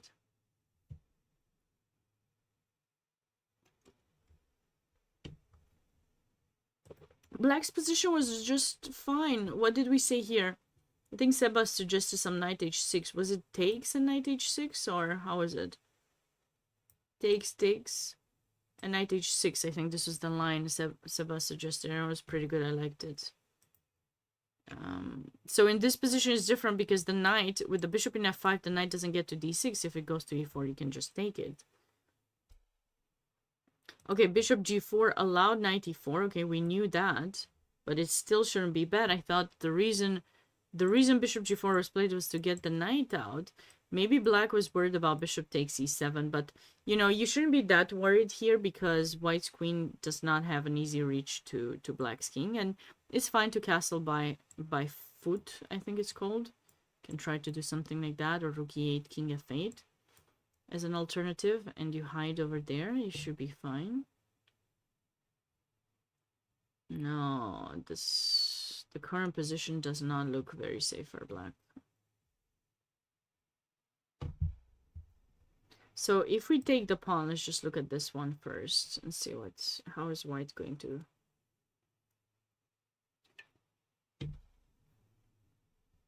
Okay, now black is threatening to take, so we probably have to take and maybe queen e3. Queen e3, queen e4, queen f4, or simply knight g5. This looks good. This looks really good for white.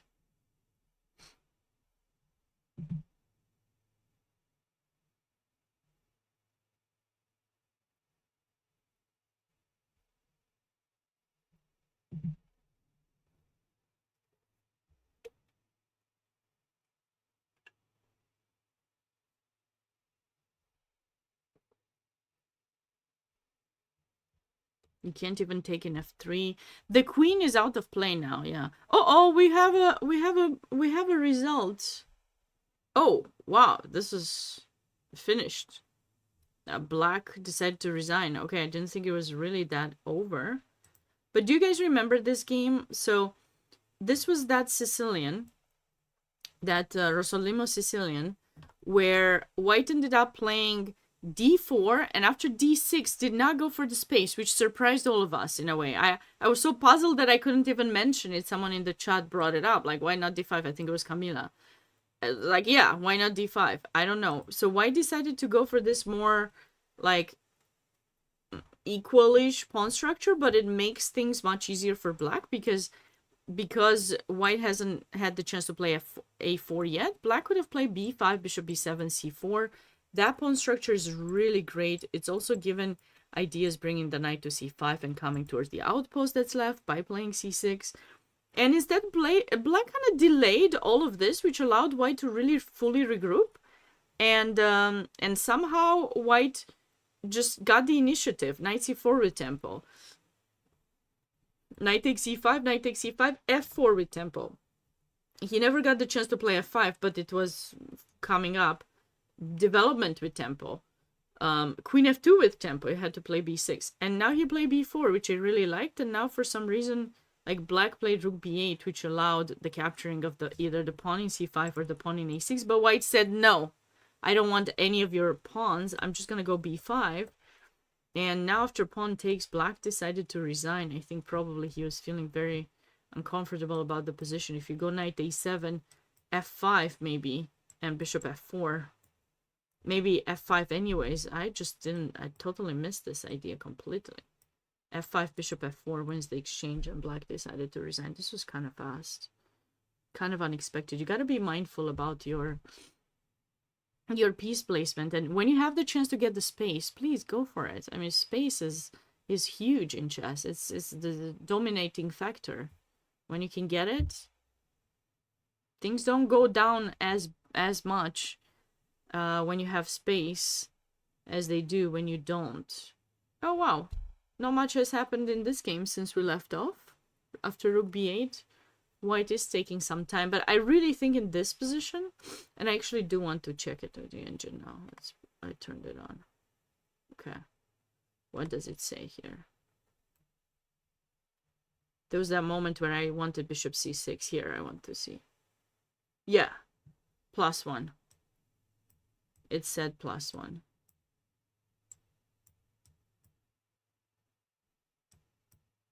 Yeah, +1 because of these badly placed pieces. Okay, let's close this.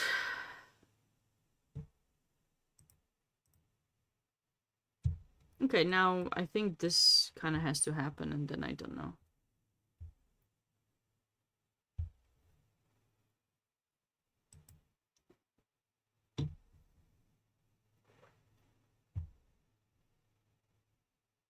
Wait. Wait, we said knight g2. Knight g2 was not played. Knight g2 was not the choice of Ryan. He went for rook g1 instead. Capolavoro. Buongiorno. Buon dia. Buona pomeriggi. I don't know what time it is. Buonanotte. You have an Italian name sounding like potentially. Maybe you're not, but I was trying to be mindful. Rook g2. Altrettanto? I don't think I heard that word before.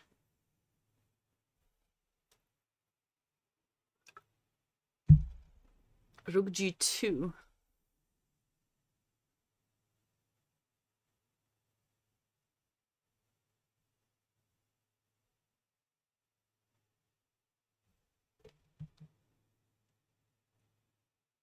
Yeah, but you know, wouldn't you rather get rid likewise? Oh, likewise. Okay, I didn't hear that. Okay, okay. Got it. Got it. I have not heard that. All I know is like tanto is like, how would I translate it in English? A lot, like, something like, I guess. And I thought altre is between. In between. Could be wrong.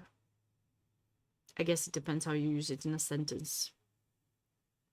Just as much. Okay, got it. Okay.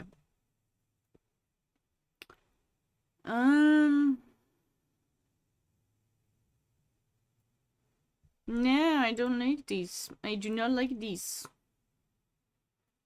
Oh, we got a new result. That was that game with the pawn in f. Yep. Looks like black ended up taking everything. Queen d3. Oh, this actually happened. Oh! Uh-oh. Uh-oh. Sad. Okay, GG. Foisor, gazebo. Is gazebo. Foisor means gazebo in Romanian language, yeah. It means gazebo. It's kind of funny with my name because originally we actually had another name. But during communist times in Romania, a lot of families were separated to make sure they don't start a rebellion. So they were sent to different parts in the country, and their names were changed. So my grandpa actually, from the side of my dad, he actually had like the Romanian was the family was fully Romanian ethnicity, and they were given a different name that sounded more Hungarian. And when he went to college, he went to the capital and he changed his name, and he couldn't come up. I don't know how he came up with the name. Unfortunately, I never got the chance to really hear that story, but he kind of picked it up. And yeah, my grandpa from the side of my dad, he picked up Foisor, which actually means gazebo. Yep. In English, it means gazebo. And my mom actually had a fully Romanian name. My mom's family, it was Badulescu, which, you know, if you know a bit of Romanian, you know a lot of names finish in escu. And yeah, that was her name. That was her maiden name. Oh, Queen f3. Okay. So he doesn't want to Play bishop c6 is waiting. Maybe he wants to go bishop d5. Makes sense.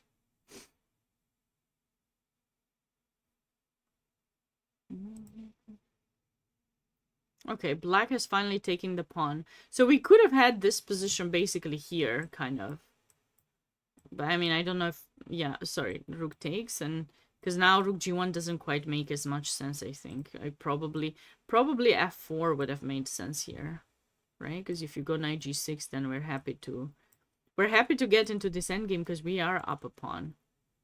So what do you do after f4?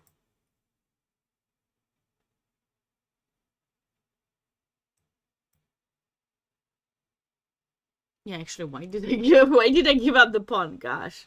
I thought I can just push the... I thought I can just push the pawn.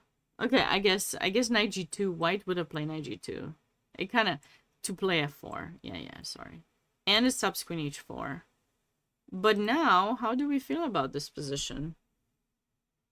Black has a bit of pressure, and even if you trade here, the... I don't know what's the best place to recapture. Rook or bishop or pawn. Or maybe we take in f3 and we don't care. We don't care.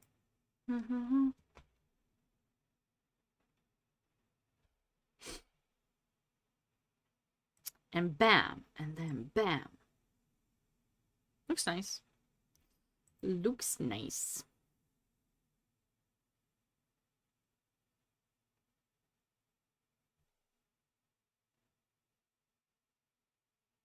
White is being aggressive. They're like, wait, you didn't get your pawn back. Can't wait to see how it's gonna happen. Queen c7 potentially has this idea, so if you go h5. But is this really gonna work? Bishop c1.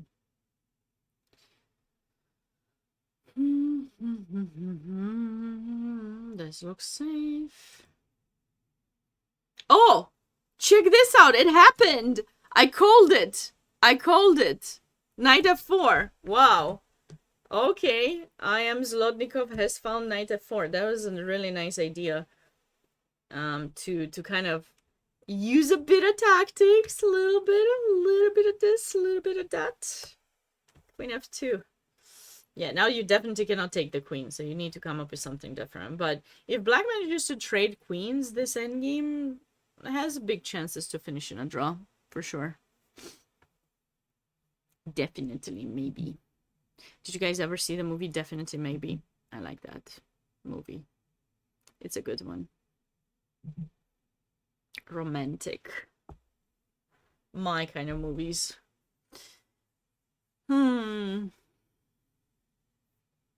Which game is the most interesting in your opinion? I feel like the two interesting games kind of finished, so now we're here with two. No, don't get me wrong. I don't want to say like not. Ooh, bishop takes g5. Yeah. Wait, that was gonna happen. Is there extra time? No, the time control for this tournament is 90 minutes plus 30 seconds increment. And by the way, during the time that we're watching this, the 2-day schedule for the tournament has started. So we are going to see. We're going to see new players into the next round. Thanks, Capo Lavoro.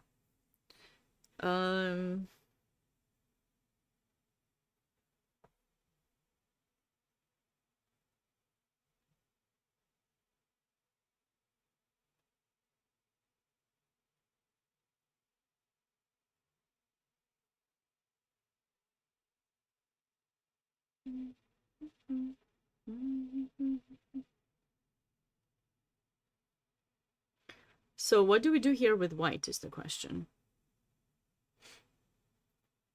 That is the question.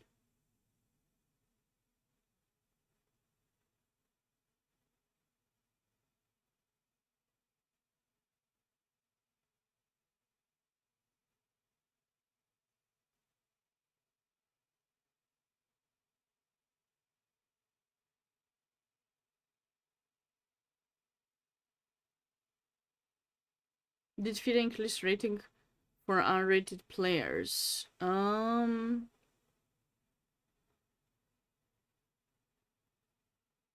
don't know. Like, what do you mean?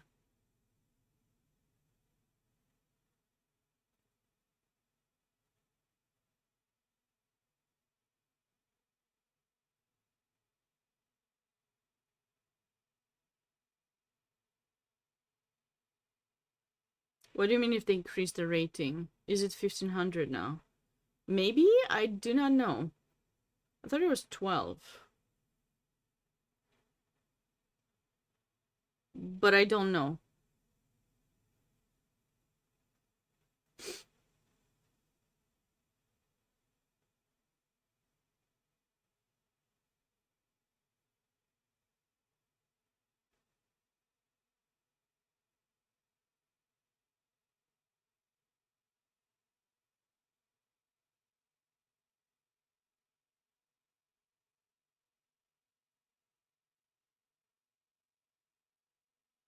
Just a second, guys.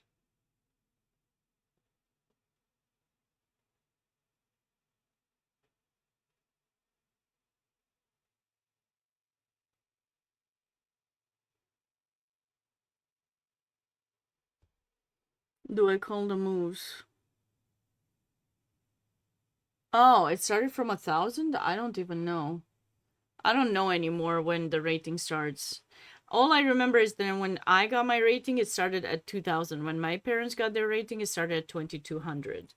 So then it started going down because at some point I was 2,000 something, and I had lost quite a bit of rating, and if I would get below 2,000, I would get off the lists. So I remember I didn't. I did not get below the list. There were 2 Sabina Foisors, by the way. 2 Sabina Foisors. It was the funniest thing. I look at some point on the FIDE list, and at the time, the FIDE list was starting, was being posted every 3 months. I remember. Now it's every month you get the new rating, but at the time it was every 3 months. And I remember I looked one day when the new lists came, and I googled my name. I searched my name on FIDE, and guess what? 2 Sabina Foisors. One was playing for France. One was playing for Romania. All right, Sebas. Thanks for saying bye. I hope you have a great rest of your day, and I'll see you later. I'll be here after this game. We'll stop, and then at 4:30, 4:30, 4:45 Eastern time, I'll be back. So hope to see you later today.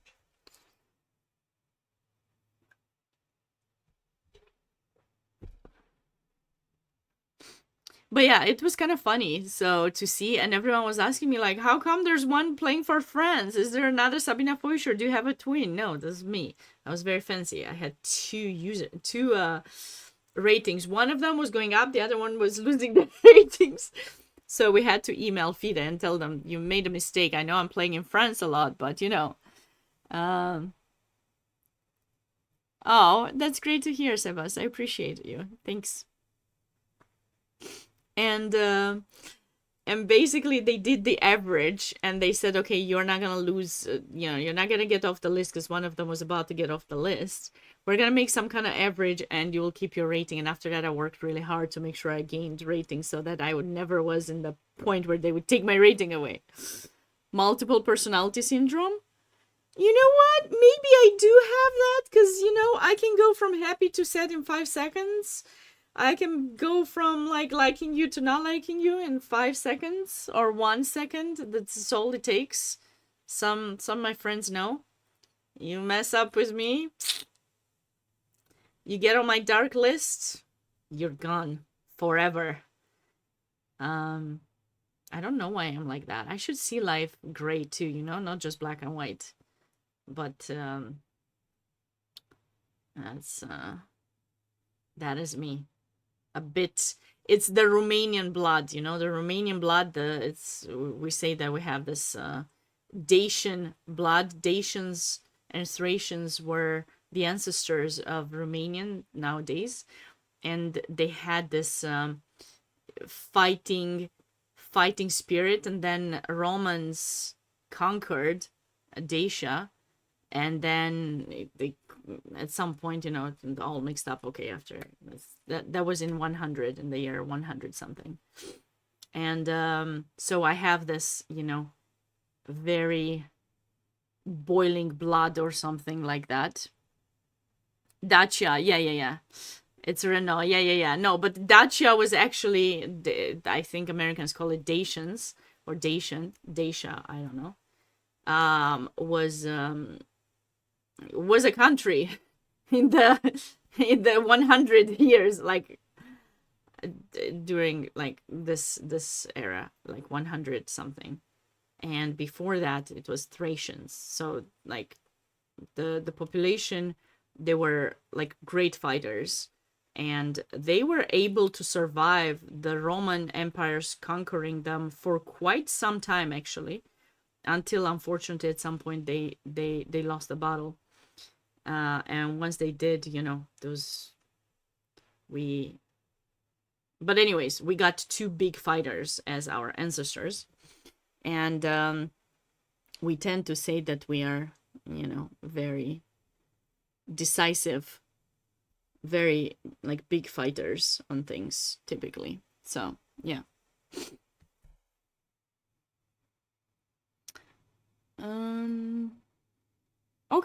Okay, Oliver, they might have, I don't know. Can't believe, yeah, maybe I do have different personalities, but I don't think so. I don't think I do. I would know if there's another person. It's me. It's just me. That's how I am. I react fast. Sometimes, not in chess, in life, make decisions too soon. But it's fine. It's better to make them than not to, right? Okay, this game is yet to be played. You have never seen me angry? Okay.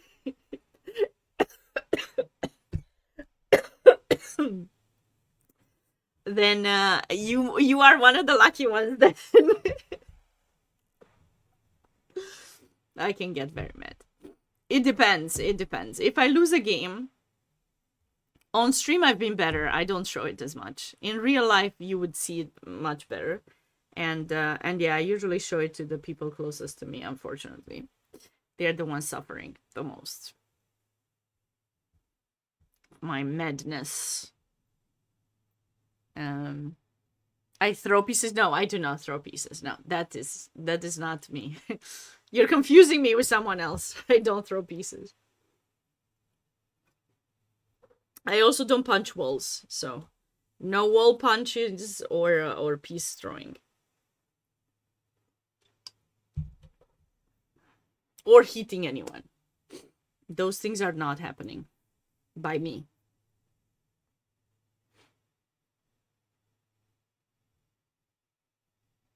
But what I have done, and it is not okay, and I, is when I got mad, I have at some point just got my score sheet and wrapped it and thrown it in the trash. Or at least, just get it and like that. I don't even know what that sound meant to be. But I have done that. Yeah, I'm guilty of that. I haven't done it in a while. I did it when I was younger. I was getting mad sometimes, but yeah, no.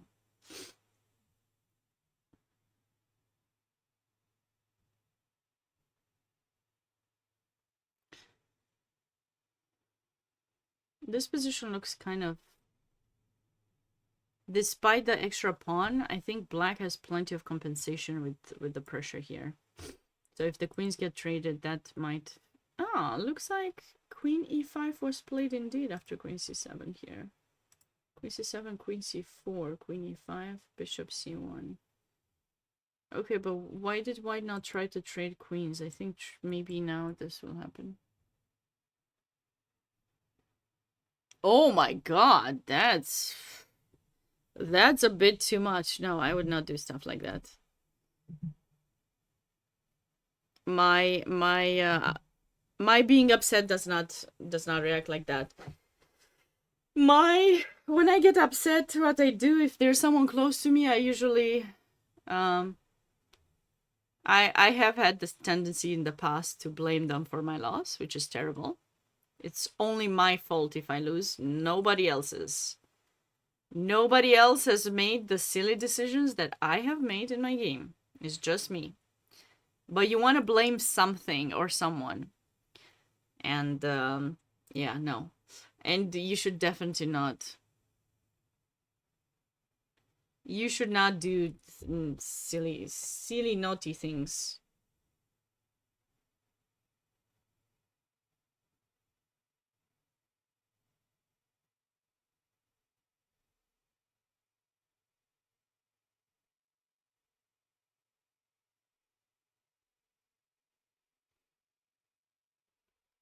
Kids do play much better these days than they played when I was growing up.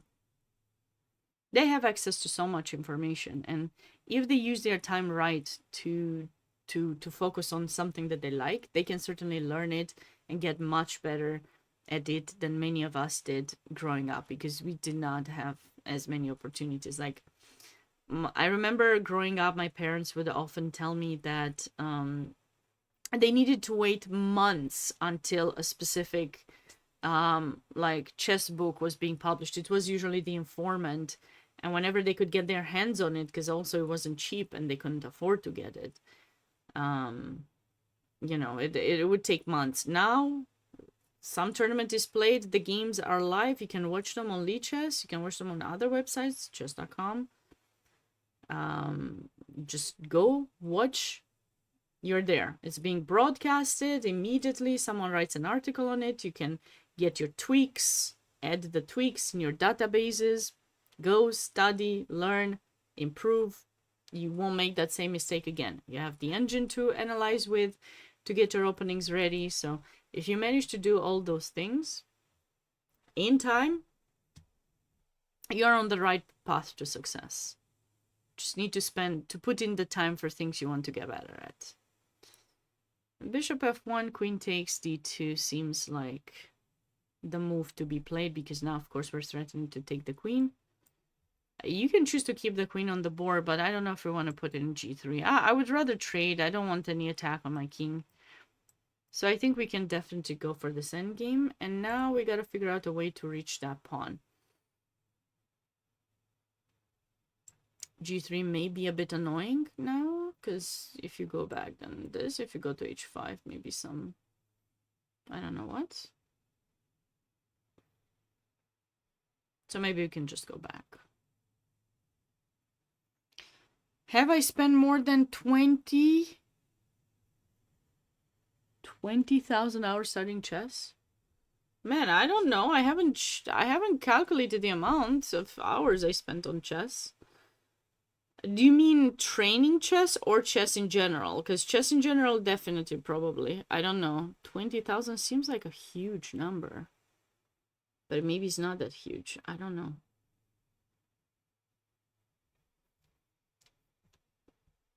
Okay, looks like this move was made. So now, after king recaptures, we gotta figure out what is a good move for black here. 7 years, 8 hours per day. Oh, I definitely spend more than that then.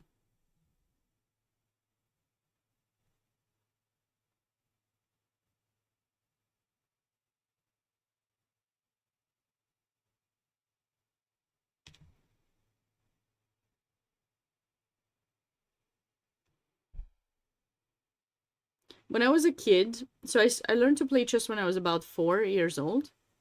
And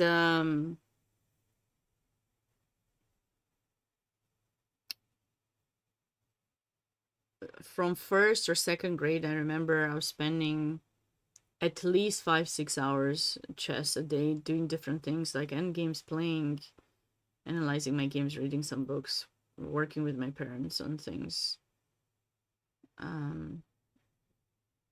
So yeah, probably.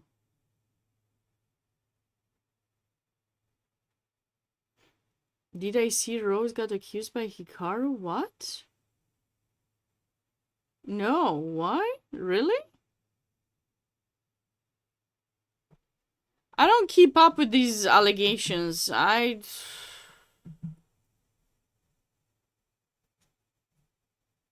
Rose is Rose Atwell, this player. She's a very talented young girl from California. Rose or Rosen? No, because he said she, so not Rosen. Rose. Yeah, she's a pretty strong player. I have not seen. I didn't know. You should send me some link if there is some to it. Although I don't keep up, I can't keep up with the allegations. Like literally, like one day there's someone, another day there's someone else, and like why people don't get used to it already and stop cheating if they really are. Come on. Even that it's so hard these days to believe things anymore. We get so paranoid. I think as players, we get so paranoid. Like you don't even know who is cheating and who is not, because every time we think we have figured it out, there's a new accusation. There's someone else who does it that you don't expect at all. So I don't think she would be doing that. First of all, I don't know why Hikaru would make that accusation. I don't think she would do it. She's played really well recently and she's improved a lot. She has on and off tournaments I like where she plays really well or not so well, but that is completely silly.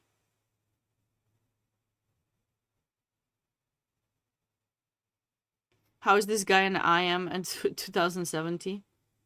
Well, he probably lost a lot of rating. He's an older sir. I don't know how old he is. Actually, I used to have this command. Let's see.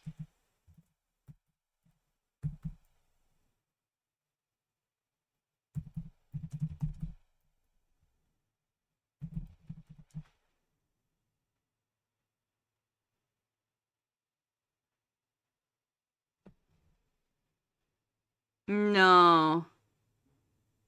No, that's not him.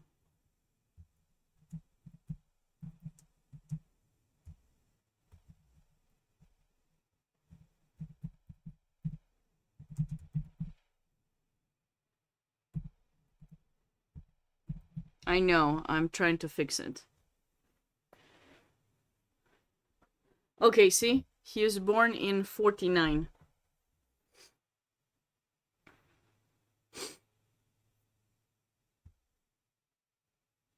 Close to 80. 70 something. Oh no, wait. Yeah. He's older. So probably he's lost. He's lost a lot of rating, but okay. That's why. Seriously, why are there so many accusations? That makes me sad.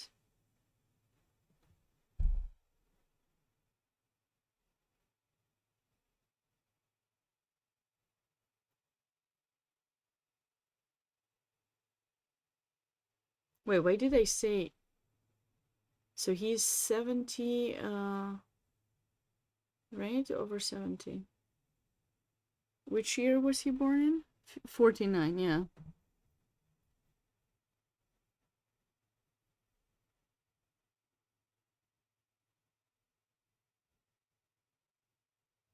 75. Yeah. This is usually how you see people. Sometimes if you win Asian championships or, specific championships, you also get the title, various titles, depending on what you win, Pan American and stuff.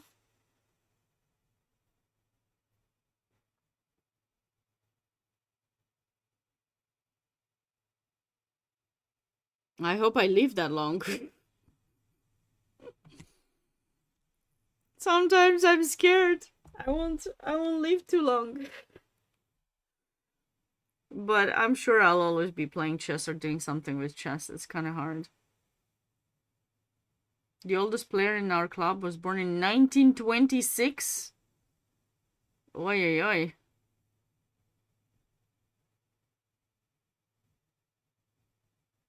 That's amazing.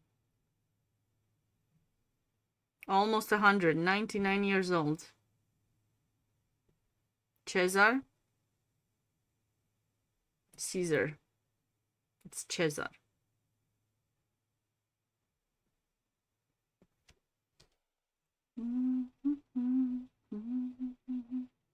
Okay, black is attacking. Black got the chance to push that A pawn. He's not gonna miss his chance.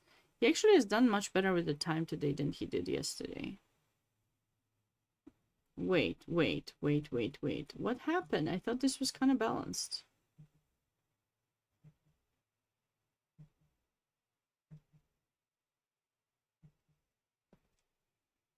I don't think black wants to trade the rook. That rook is passive. Why is he trying to trade it?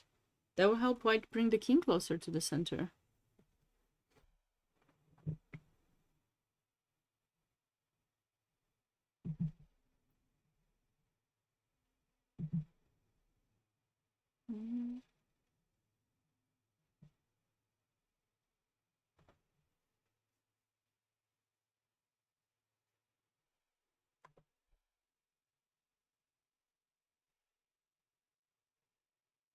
Okay, knight e6 was played.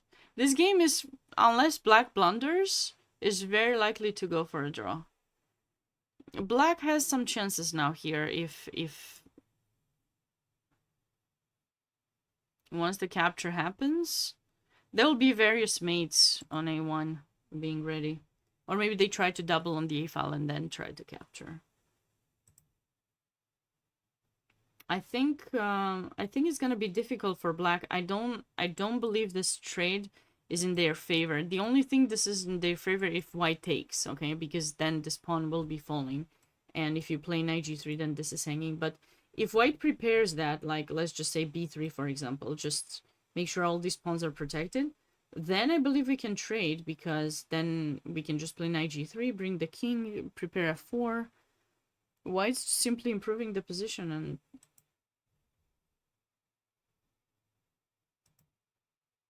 yeah, which game should we... Oh! Whoa. White is trying to get some activity, but is that gonna be enough? So queen f3?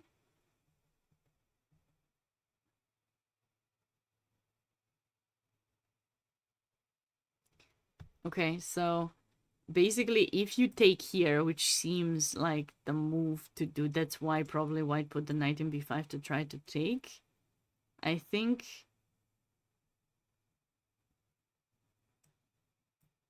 this is kind of a cute... Ah, no, because we have queen c5.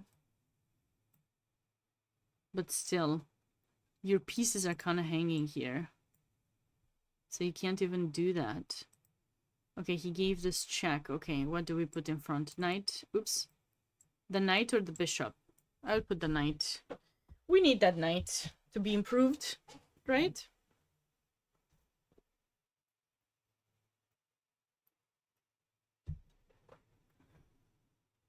Yep, 97. Called it, as usual.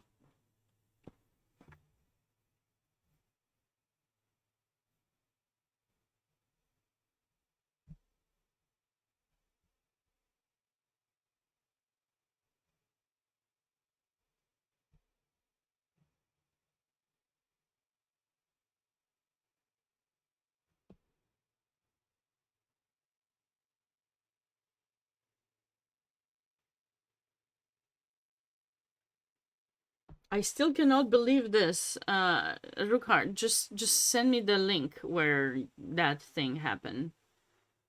Accusations after accusations. This is preposterous.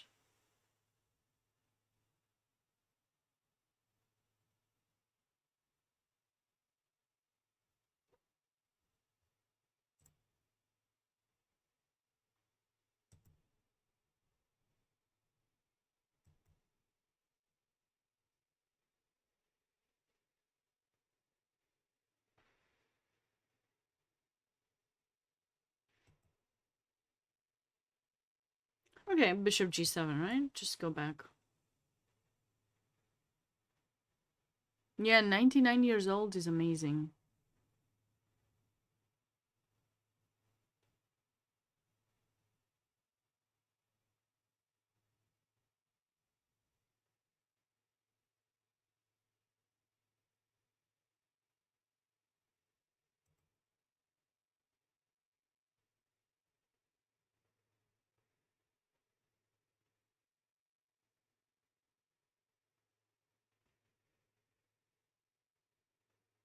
Wait, wait, he didn't play b3?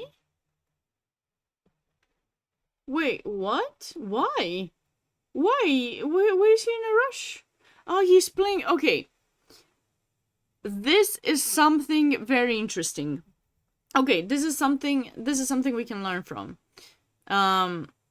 You have almost an hour on the clock. Your opponent has 30-something seconds.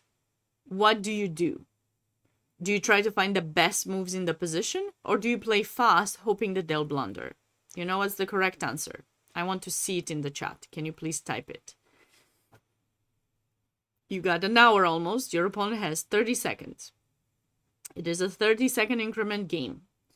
You have a clearly slightly better position pawn up. What do you do? Knock the table over? Come on, Cormac. No. I'm serious. You only have two options. Do you play fast, or do you try to take some time to find a good sequence of moves and then play it, you know, at the normal speed? But you try to find the best moves in the position.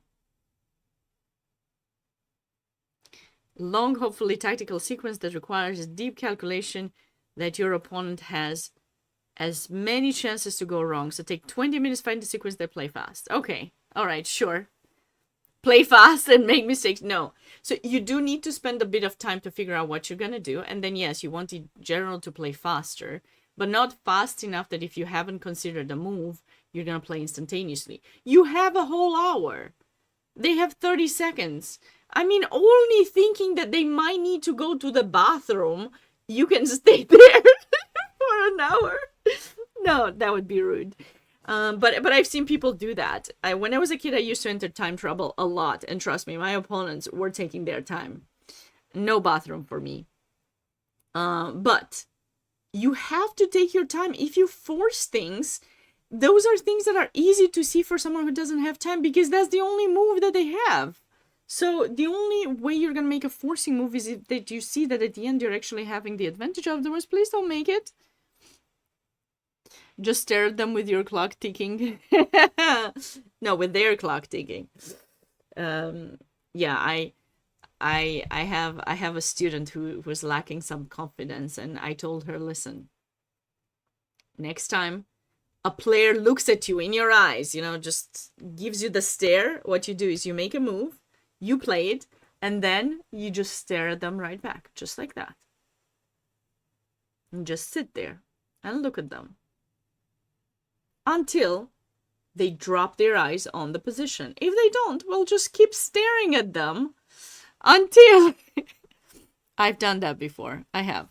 Just literally stay there and look at them, and that's all you need. And then you're just sending them the energy of blundering, then they blunder and you win. But no, come on, you gotta take some time here. I mean, or just improve the position. Black is not gonna know exactly what to do. They will start... As Rook G wasn't that good. Paul, hey, welcome back. Just play b3. This is a nice... You got a pawn on dark. It is attacked. You play b3. You strengthen your chain. You make sure nothing happens, and then you got your idea with knight takes c5. It's not going anywhere. Okay, he was probably panicking that black would take. Okay, whatever. We don't care about that. Okay, now what? You have one more check. Okay, sure. Keep going. I'm good. Once I go f4, yeah, that's not gonna be safe. That will not be safe at all.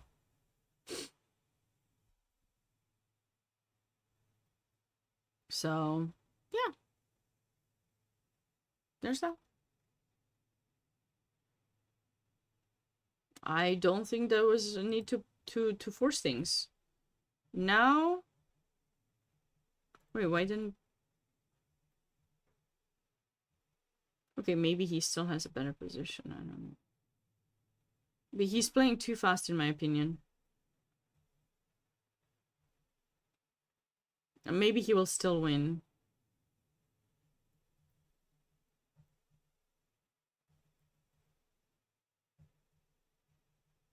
Okay, now he will win. Okay, so maybe it paid off. I would have taken a bit more time in that position. I feel like black messed up somewhere, so this. There's nothing. Can't go rook d.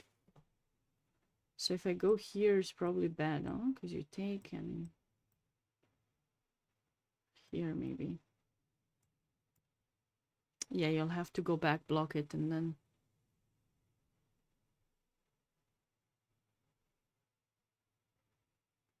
My mom has passed away, unfortunately. She passed away in 2017. She was only 49.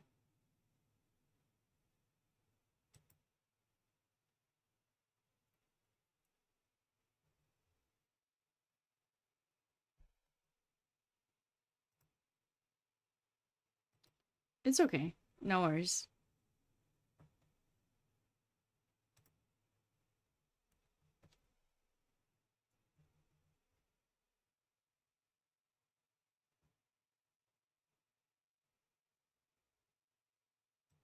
Could this work?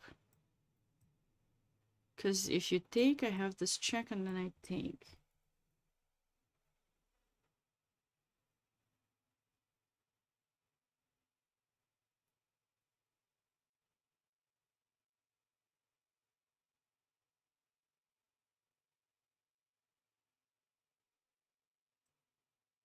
So you gotta move the knight somewhere back. And then maybe you can come back and then this pawn is lost. And if you play knight f3, then that pawn is lost. I mean, I think black can hold on here. Rook d4. Nice intermezzo.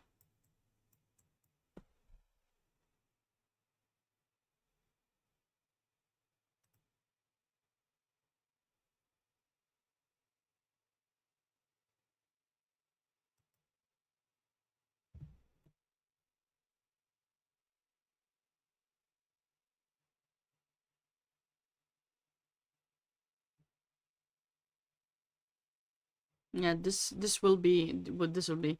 So I guess Ryan did work it out in a good way. He's gonna be winning this very likely.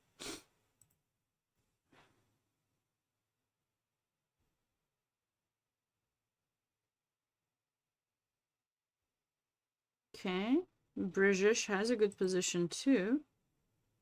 And bishop g2. Okay, the pawn in c7 has not been captured. And now we have a pretty safe-ish position.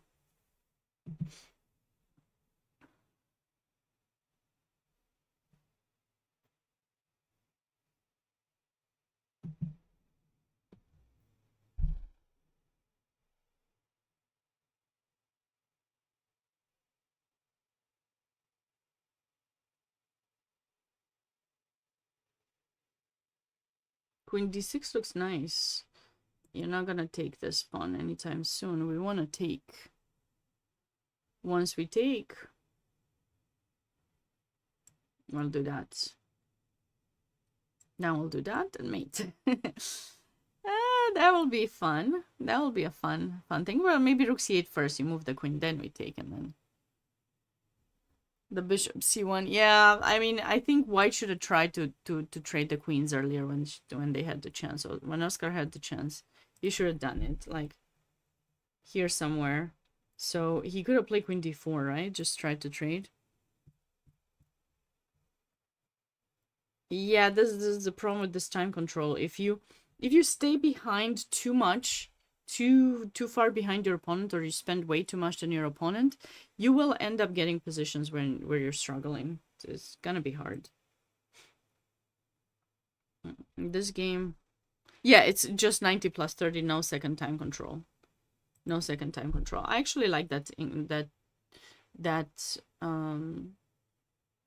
well, it depends on the situation. I've played tournaments where I spend a bit too much time, but this is something I mentioned in other streams too. Whenever you feel that you're spending too much time,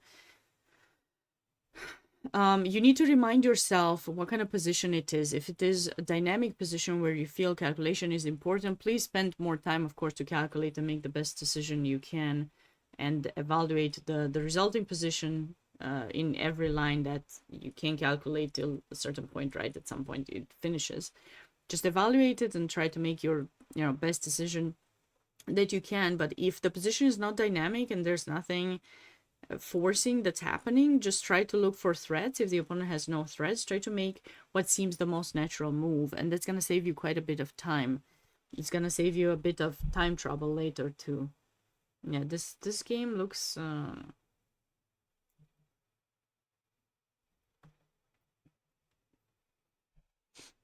looks quite good for white. The A, we got a bit too many pawns to stop. Bishop e3. Okay, but how is this helping? Rook c8. Go away queen. Followed by this. Like, I don't know where you move it. If you go here.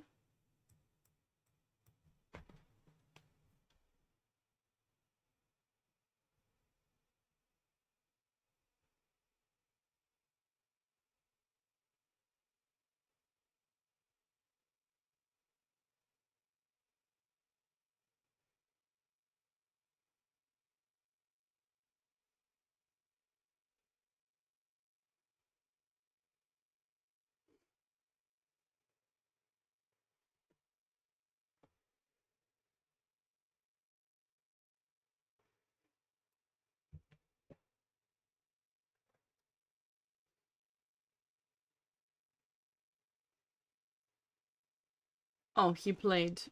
No, he did not play after bishop e3.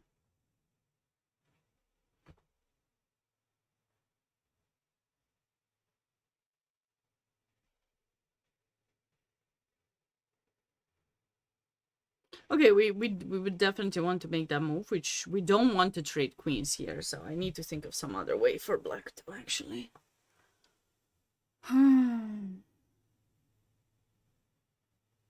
How do we win this? Oh, wait, bishop a6.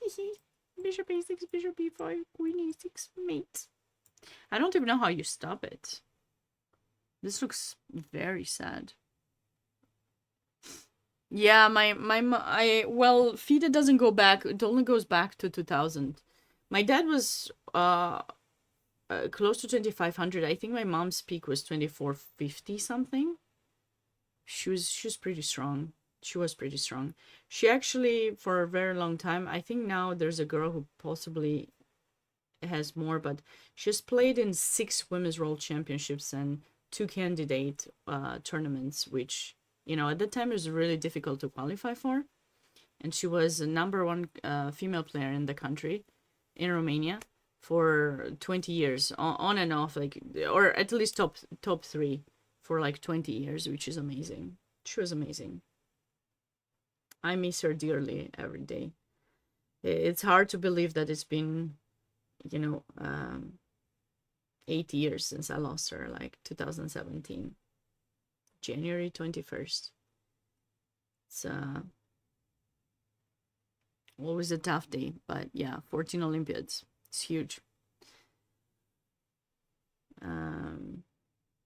But I was happy that, you know, we actually got the chance to play in a few together, not for the same country though. I was representing the US, she was representing Romania, but we played in 2010, 12, 14, and 16 for Olympiads.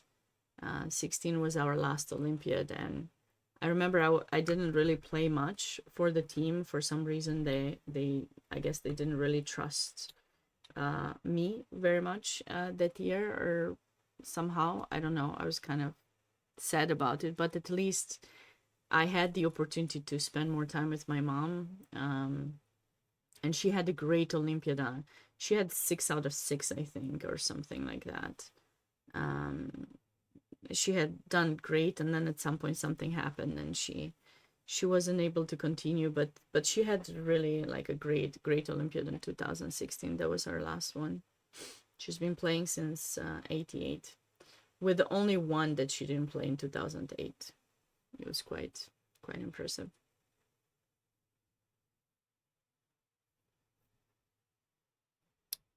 That's why every time I have one of those moments when I'm thinking I'm not good enough, I'm not good anymore, or I'm not good enough, or I never was, or anything like that, whenever those kind of thoughts come to my mind, or someone tells me, Sabina, maybe you should stop playing chess. Um, then I remember my mom. I'm like, no, it's not happening. I don't care what you're saying. I don't care. I'm gonna find a way to be back, because she was never a quitter, and neither am I. So, I may have a little bit of, I have had for a few years decline. Last year was pretty good. I was slowly getting back, but sometimes life events determine what you may or may not do. And sometimes I don't find enough time to train myself, because I feel like I need to do other things to make a living.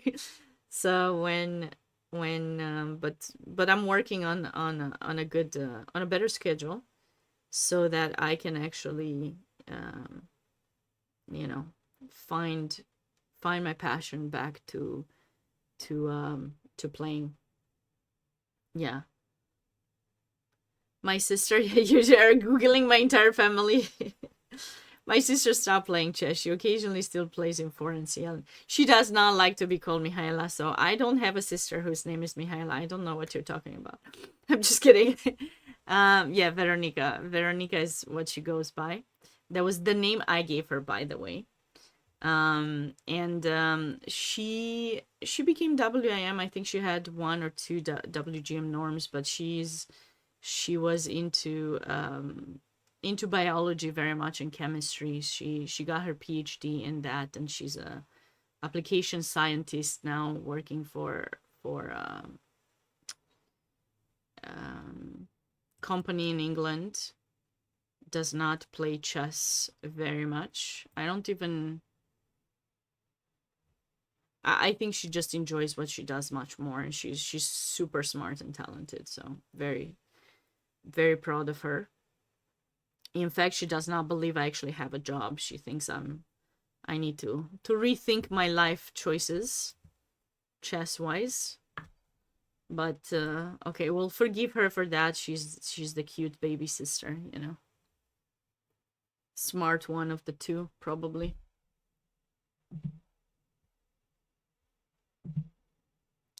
Or smarter one, I don't know.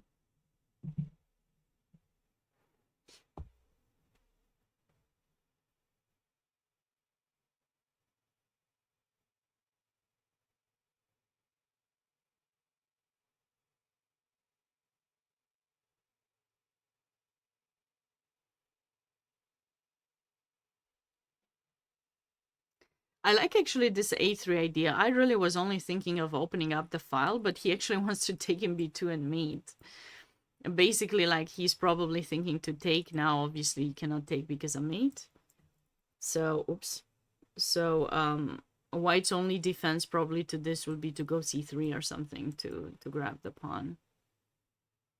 Because now if we take, we have this escape, so you are actually losing the queen. This does not do anything. But after c3, maybe we can come up with something different. Maybe we can give a check, and if you take, rook a8. Oh, sorry, no, you take the rook. Oh my god, what am I saying? What do we do here? Oh, bishop c3, sorry, if you take bishop c3.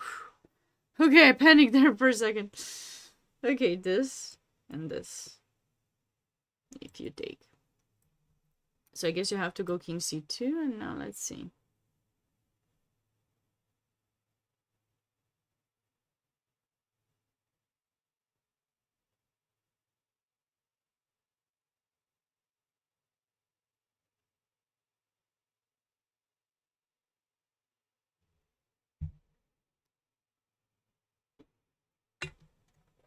What Lichess event?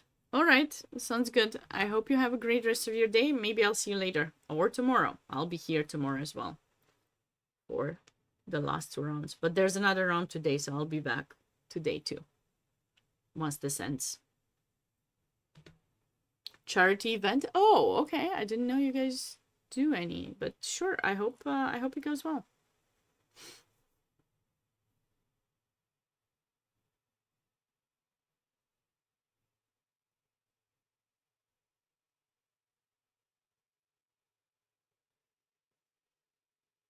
I don't know what is the money being raised for? What?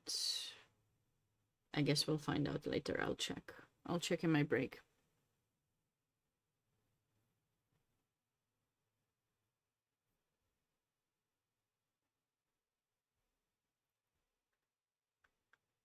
What do we do here, guys? I guess we can just move the queen, right? Because then whenever they'll take, we'll take in c3. We just need to find a square. c7.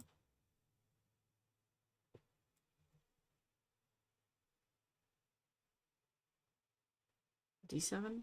Maybe d7. I like d7 to give this check. Something like this looks nice.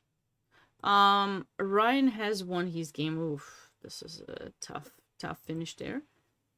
What's been going on over here?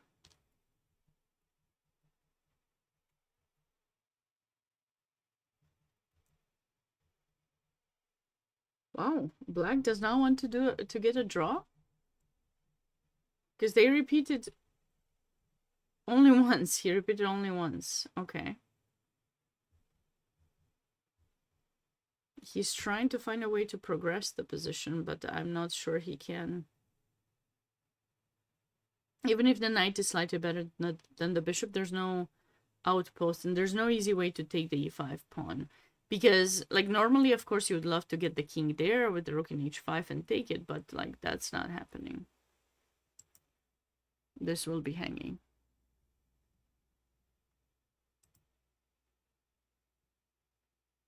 Oh, this actually happened. Okay. So now we'll have to wait and see if rook a1 will be played.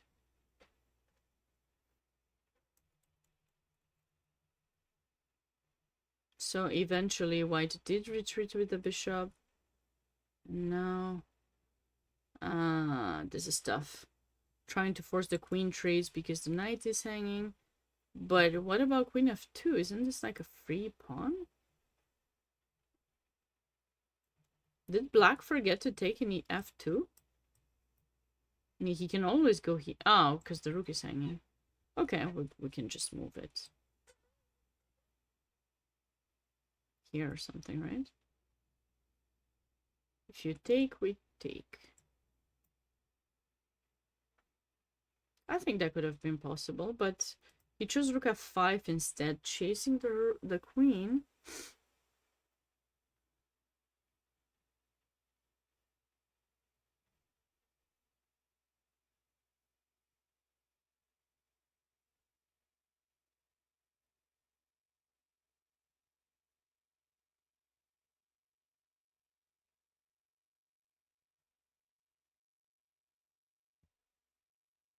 Hi, Sujit, welcome.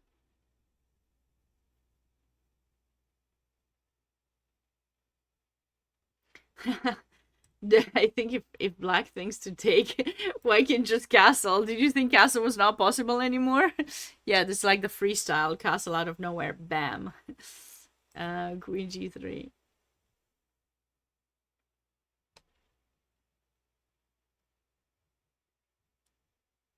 I mean, obviously we can just take, right? I mean, nothing happens. White has a few pawns for the knight. 2 pawns, I guess. Maybe we can have something better here for black.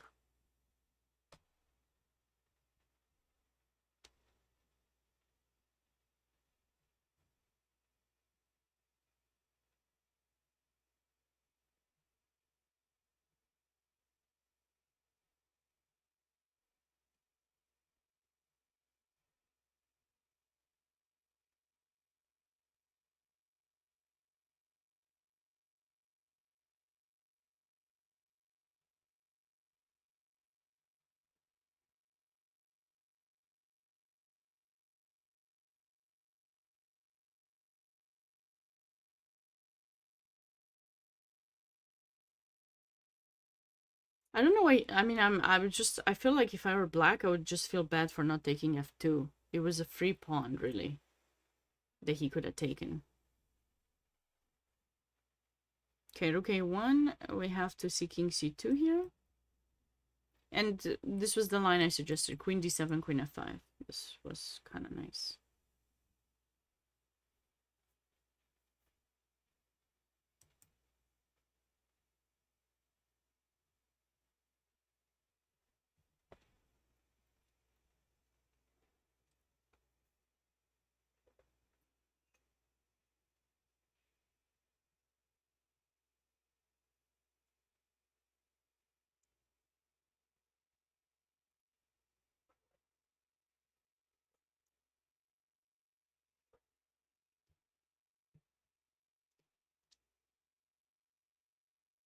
You don't believe in charity? What? Sad. Sad.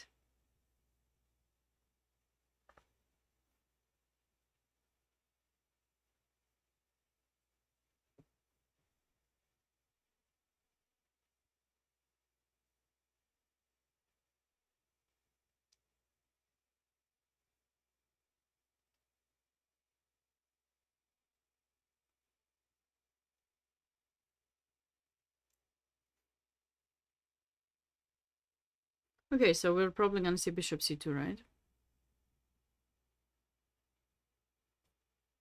Got it, Capo. You got a point. You do certainly have a point.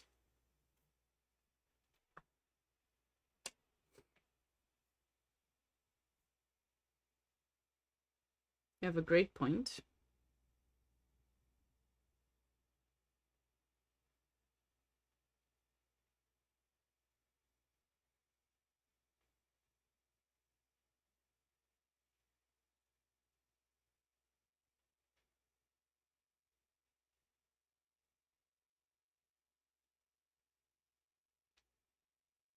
Sorry, I just need to... Oh, they agreed on a draw. Looks like they agreed on a draw.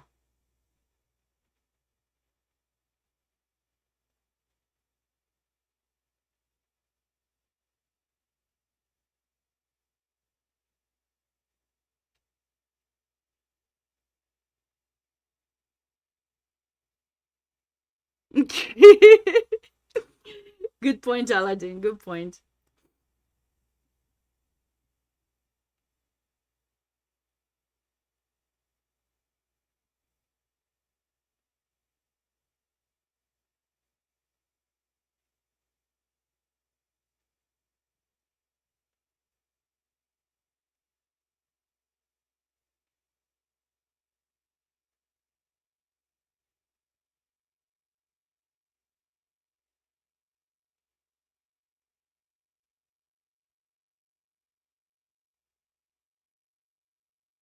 Okay, so this game was a draw. It makes sense. There isn't that much. Okay, are we going to see queen d7 is the question. That's what I want to know.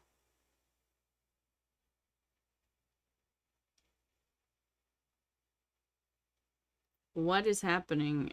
What is happening with this? With the conversation?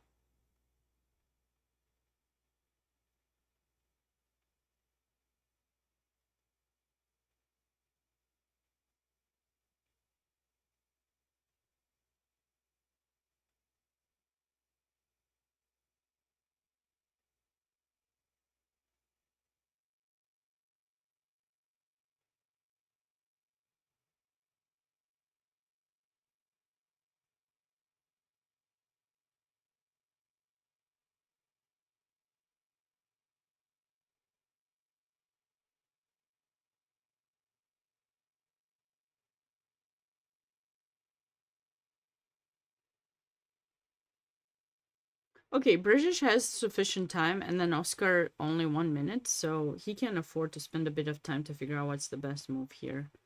Doesn't have that many options. These are kind of the three. You definitely don't want... I don't think you want to go queen a6, so that can be eliminated, because after the trade, I think you're gonna lose some material. This pawn eventually will be lost, and white will be up, still a pawn, but maybe two.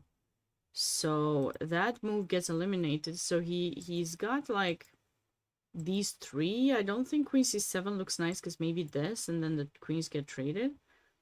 So maybe queen b8 the same. But here, the thing is that now after this move, what do we do actually? What do we do with black here? I was thinking maybe rook d1. Rook d1, and now we need to come up with something.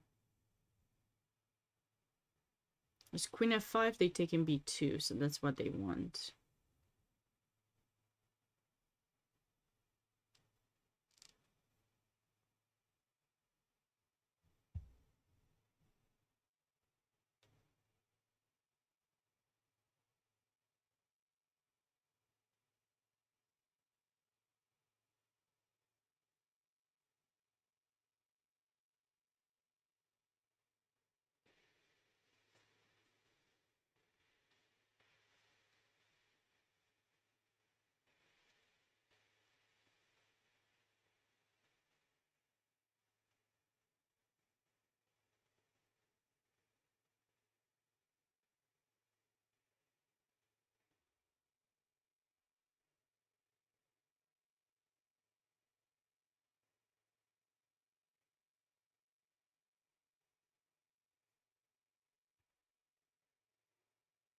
I'm having trouble figuring things out here. We need to spend more time on that position. And this...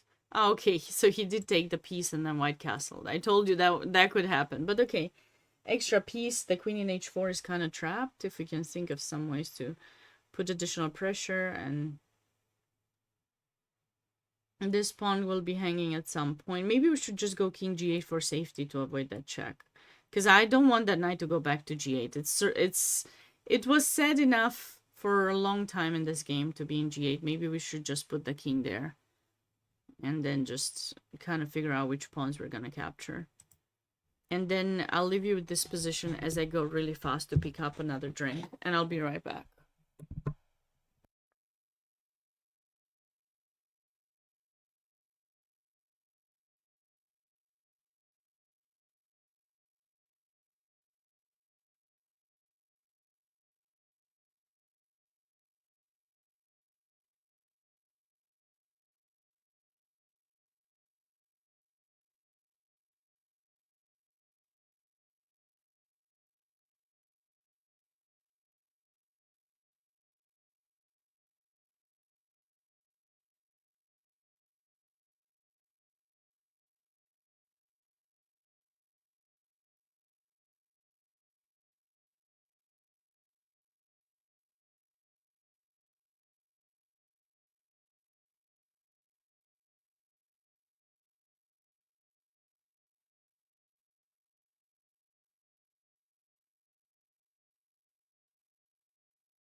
I'm back.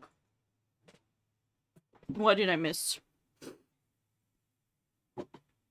Queen d7! Queen d7! Let's go! Okay. It's happened.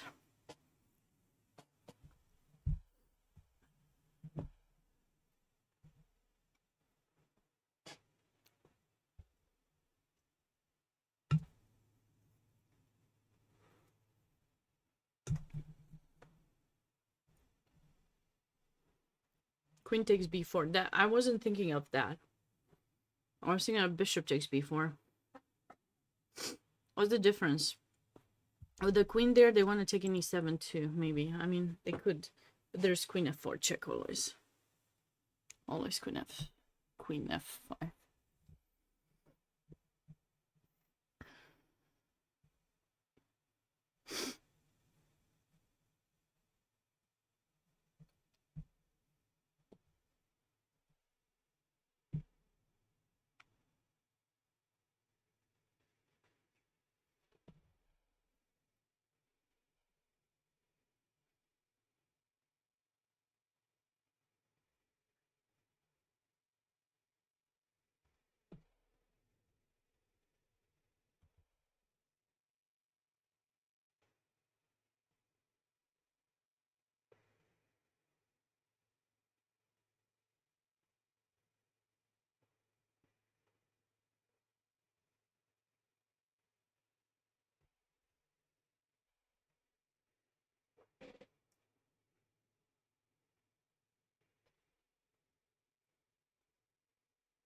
What is a good move for black here? He may want to take.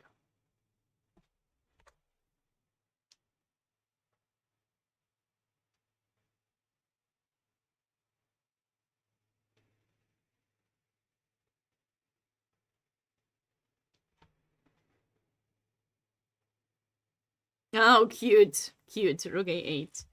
Please take it so that I can mate you. Obviously, that's not happening, but you know. You know me and my cuteness, mates. Oh, this is what black decided to do. So I guess he's not afraid of this because now that the queen is stuck in the corner, we have rook h5.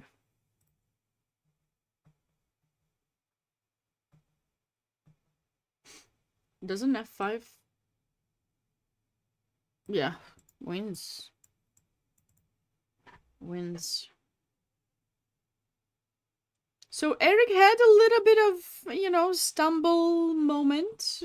He stumbled there for a moment. Like if we look back in the opening stage, I think bishop takes c6 definitely had to be played. We checked it. It was working. Bishop takes c6 followed by queen f3. White missed a huge opportunity here. Because, okay, this position is pawn structure-wise is really bad for black. And after the castling, you know, White can focus on opening up the center with d4 at some point, like rook e1 at some point, knight d4.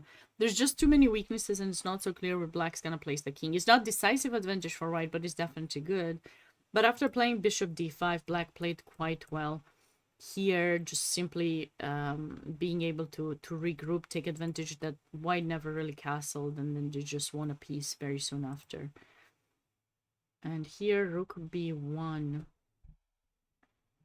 Rook b1 was played.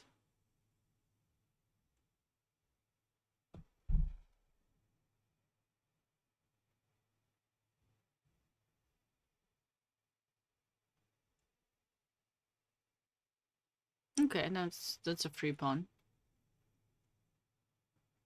And, you know, I don't think you can do this, because queen f5.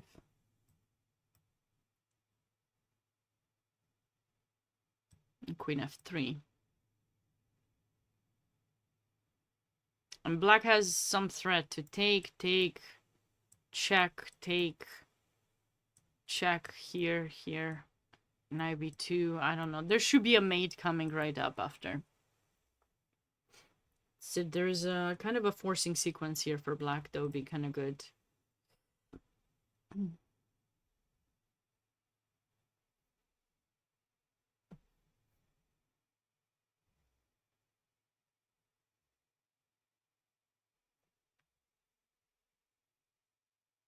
Okay, knight d3 prophylactic to avoid queen f5 check, but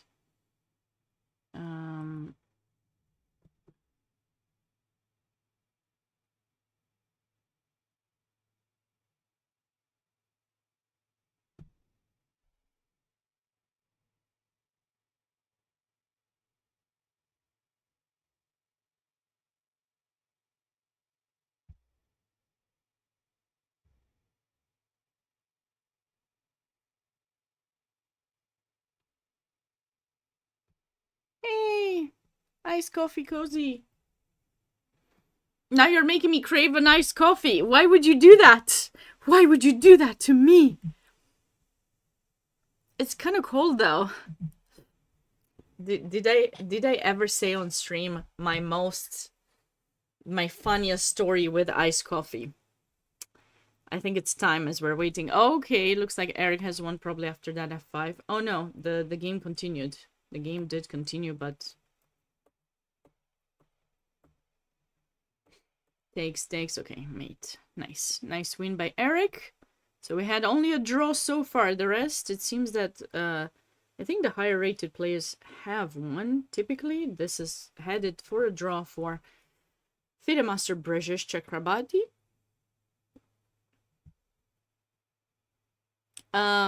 It froze my brain. No. Okay. So I will tell you my iced coffee story, which is so hilarious, I think. So I was in Maine.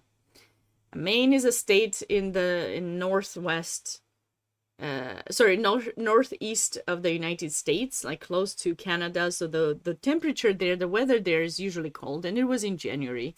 So you imagine the weather was cold, okay? That's all I need to say. Like freezing cold. I was wearing a lot of layers and a hat and gloves and everything, okay? So that day I had to do I forgot if it was a simul or playing the people. I was invited as a guest to play against some of the strongest players from Maine.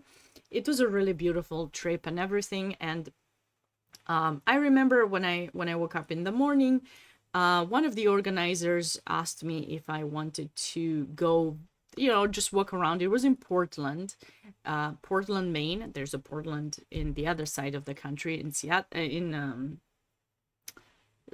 Seattle, I think. Like, not Seattle. What's the other side of the U.S. Oregon. Yes, thank you. Like, but no, this was Portland, Maine. And I had never been there before. So he asked me if I wanted to go for a walk to just see the downtown area and maybe grab a coffee. And I was like, yeah, coffee would be great. It's so cold. I'll get warmed up and everything. It would be amazing. So he says, okay, let's meet up and go there. So I get ready, everything, and I go. And he takes me to we couldn't find this like little local place, coffee local place open, so we ended up going to a Starbucks, and Starbucks had come up with this beverage that had pumpkin, but it was some kind of nitro pumpkin thing. Nitro is typically a cold, ice cold drink, but I just saw pumpkin and my brain froze. I was like, oh, pumpkin, delicious, love it.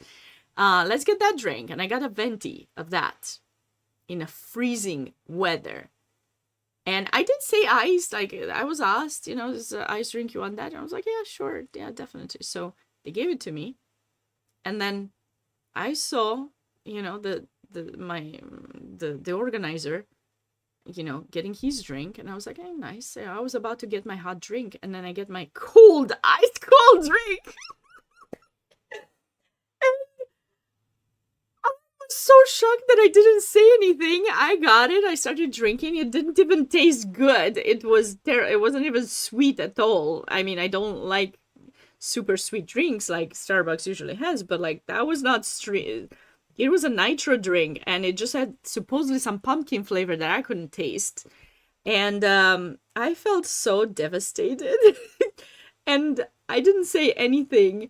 But when I was asked, like, do you still want to walk? And I was like, yeah, maybe we can go sit down somewhere, because actually I didn't have my gloves. I thought I did, but I didn't have my gloves. So my hand was freezing on that iced drink, coffee drink. Never do that, guys. Never do that.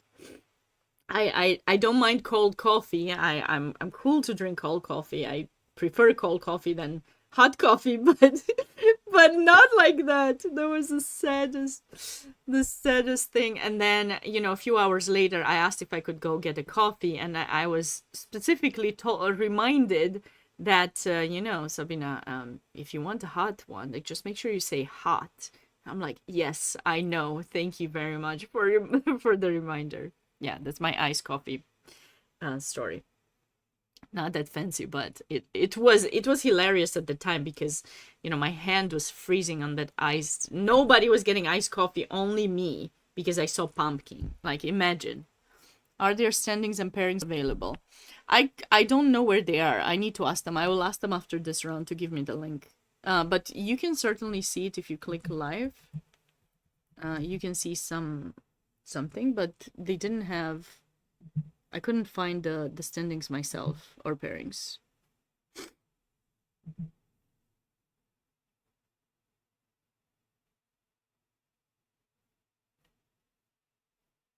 This is the official website.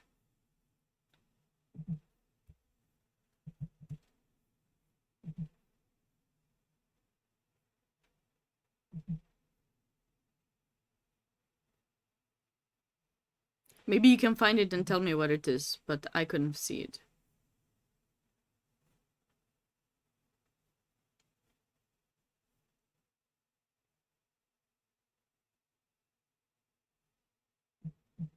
I only saw the registration.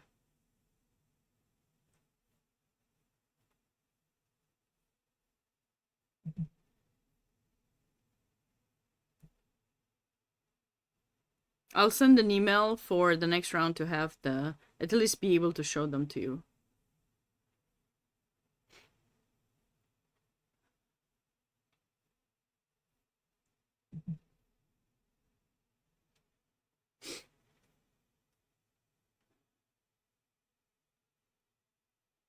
Our next turn for the first.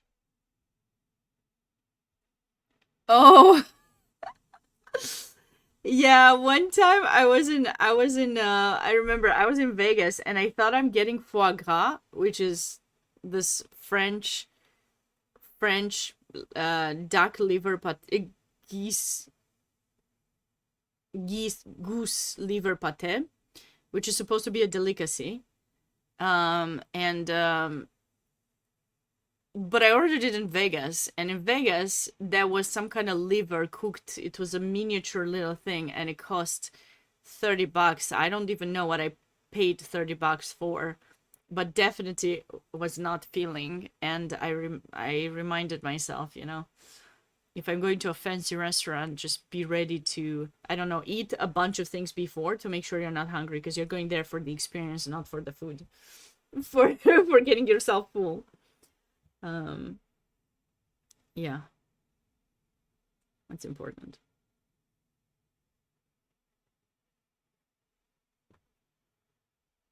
I've made another mistake like that before. When I first came to America, I did not know what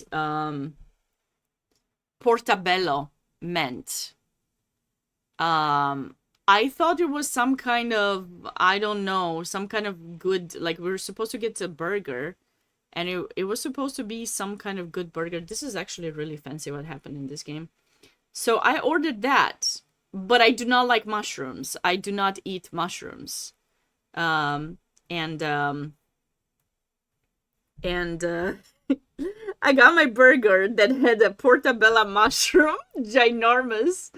No burger, or maybe it had burger too, but it had that too. I was feeling so bad because I just cannot. I could not at the time. These days I eat some mushrooms occasionally, but this is a really gorgeous finish for British, by the way.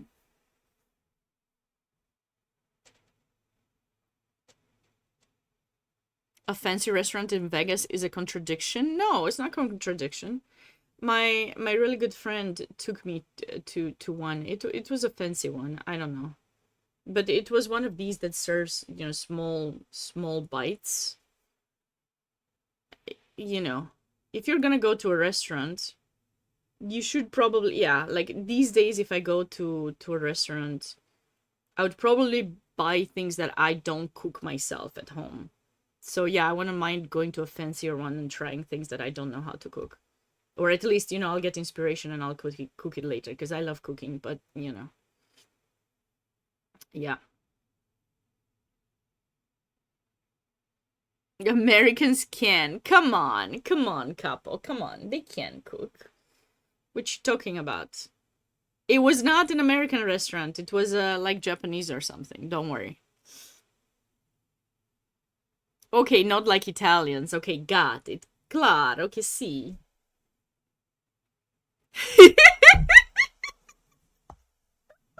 I started a fight. Let's go back to the chest. Forget about the cooking. Oh my god.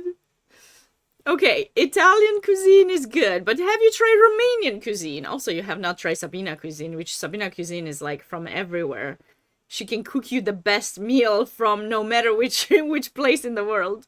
I've learned so much because I have friends from different places, so I try to just kind of learn to do everything. I always love the cooking part. You know, it's been my favorite thing. Portobello is a nice place in Costa del Fiore. I once ordered fettuccine Alfredo. Listen, thinking it has no, but fettuccine Alfredo sauce does not exist in Italy. They don't have Alfredo. They have carbonara. That's what you need. Carbonara. Carbonara is made with eggs, Parmigiano Reggiano, and this how is it called in Italian? Not prosciutto. How is it called? Pancetta or some other thing. Not pancetta, like pancetta or something similar to pancetta. Those are the three ingredients that you're gonna get in the carbonara. Alfredo is, I don't know what Alfredo is, but it's not Italian. He's gonna tell you, I'm sure. Capo will tell you in a second, right?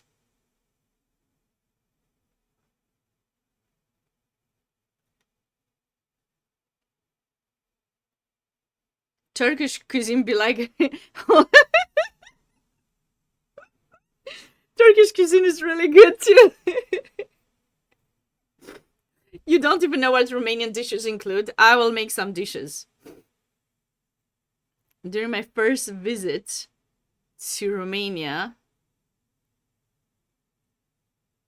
What? Come on, they had really good food. What you talking about, mister? Oh, you're Belgian? Oh, you're Belgian Italian then.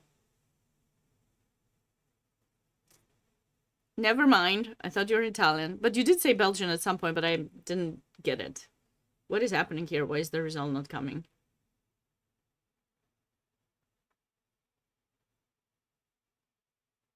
Nope, just Belgian. Okay. Best food is fusion food. Okay. I think it's what we like to eat as the best food. You know, what we grew up with, maybe. Capolavoro means masterpiece. Yeah, got it.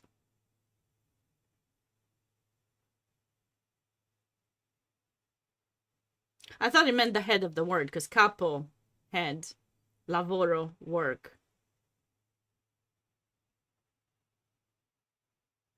French fries. Waffles. Our waffles, okay, we got a Belgian and we got a Dutch here. Our waffles Belgian or Dutch? Let's see the fight now. What is it? It's wordplay. Yeah, got it. Got it. No idea. Oh, what about Aladdin? What does Aladdin got it? Waffles are Swedish? Okay. Wow. I just learned a new thing. I should Google it. I never Googled where waffles are from. What's happening in this game? As we haven't seen a move in a while. It looks like it's GG soon. Dutch. Got it. No, actually there is American cuisine. There's southern cuisine. So when I was in college, I actually took this class and we were supposed to choose a person and learn more about their culture while we shared ours. And I asked this lady who was in her like 70s if she wanted to be, the person that would learn more about my culture and I would learn more about the American culture. And I was curious what would be like, the some traditional foods. And she did cook some American, but more like American not when you think of American food, for some reason we have the tendency to think of fast food, but no, there are actually some really great American dishes from the South, like meatloaf, fried green tomatoes. Okay, those might not be the healthiest things, but they're delicious. There's some kind of like how is it called? Um, like various pasta dishes. Also, I had these things for Easter. They were called like funeral potatoes. I thought it was really good. I think I don't know if it's American Creole food. Creole, okay, it has some French influence though. Yeah, American cuisine is literally hamburger. No, man, no. There's more to that. There is more to that. Deep roots in France and Belgium. Okay, got it. France and Belgium. Cajun food, Creole food. The earliest waffle-like food is called... Uh-huh, interesting. This is a brutal finish for the game or for the stream? Which one? Canadians have poutine. Yeah, poutine is really delicious. Cajun food? We are hungry. I'm hungry too. It's 2 p.m. My breakfast was at 8, so I don't know. I had though. Yesterday I made a brioche bread. So today I had the French, no, how is it called? French, what is it called? Poutine is hard to tack on a plate. Yeah, I agree. It is. French toast, yes, thanks. French toast, which is not really French toast. I made it the Romanian way, which I told you it's gonna be salty. So you mix eggs with no milk, just eggs with. Then you dip the bread in it, and you put some salt and pepper and paprika. That's usually what I like to put, and then you mix it, and then you put it on a. You can fry it, but I don't like to deep fry it, so I usually just put it on this pan that I have that doesn't really require much oil, so you just cook it through, and then you just eat it salty, and you can add salami or something else if you want, or you can just eat it like that. It's delicious. Pulite pizza. I like very thin sliced pizza, thin crust pizza, not dip dish. Dip dish is.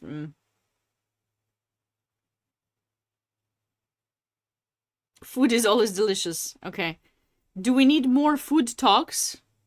I guess we're having got a lot of food talks here. Someone's hungry. Yeah, we're all hungry. I don't know what's happening. These players might be hungry too. I think it's probably over and the result just didn't show up. Let's refresh the page. Maybe.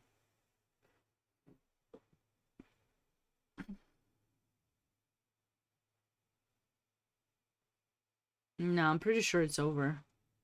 Because now, you know, the rook protects that rook and then promotion happens. Don't add pineapple. I don't care if they have some, it's fine. But I usually don't put pineapple on my pizza. But I like, my favorite pizza growing up was the margherita pizza. But I do like some pizza with prosciutto, and like at home with my parents, we would always make it ourselves, and we would just put random ingredients, not random, but like, you know, tomatoes paste, tomato sauce, cheese, onion, peppers, some ham, olives, definitely olives, it's important. And yeah, that's my kind of pizza. But I do love a good margherita pizza, especially with fresh basil, because it just gives a good taste.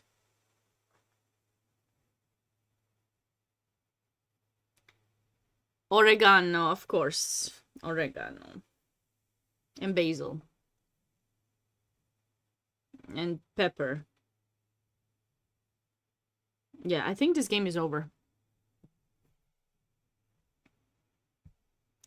Food food talks to end the stream is always fun, I think, because, you know, we know what everyone is gonna do in the next 2 hours while I'll be off stream. We're gonna go cook something. Can't use any great cheese on pizza. It ruins the cheese. Wait, what? What kind of cheese do you use on pizza? You have to put cheese on the pizza.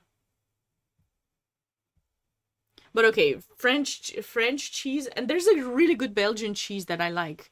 I think it's called the monk cheese. It was called the monk cheese. It was like a block like this, and it was orange on the outside, kind of crust. How is it called, capolavoro?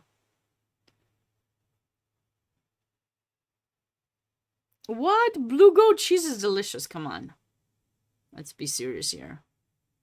There's a monk cheese that I was eating a lot growing up from Belgium that I loved. My parents and I used to travel to Liège quite a lot. We played for the team in Liège for many years. That's where, you know, I tried a lot of delicious foodies.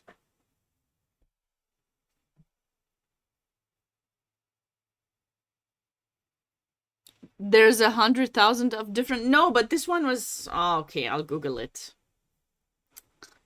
Gosh. Let's see. Belgian. I haven't had it for like at least 15 years. If I see it, maybe I'll remember, but no, like Tête de Moine, no. No, it was not looking like this, not like this. Come on. It was a square. No, it was like a thingy. I remember. That's all I remember. I can't find it. They only have round cheeses. Come on. That one is not round. Oh, this one. No. I don't know.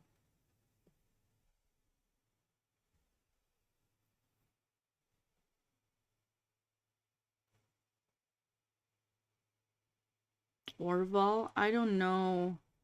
I thought it had like a monk on the thing. This game is over.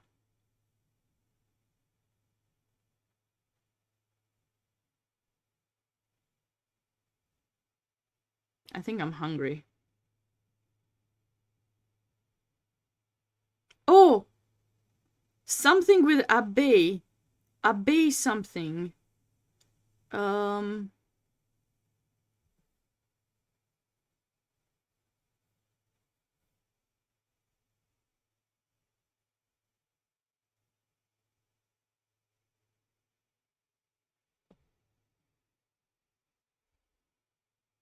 No, I don't know. Maybe it doesn't exist anymore.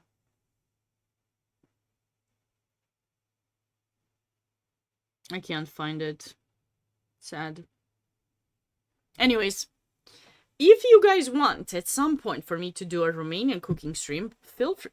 Yes, I think that's no, but some Poland. No. That one is not the monk cheese that I was talking. Let's see. I love that one too. Yeah, that one is a good one, but no, not that one. Hydrate. Cheers.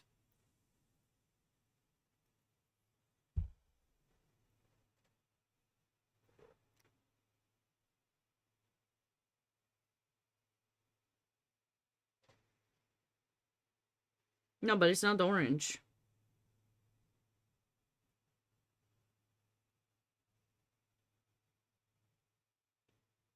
Yes, that might have been it.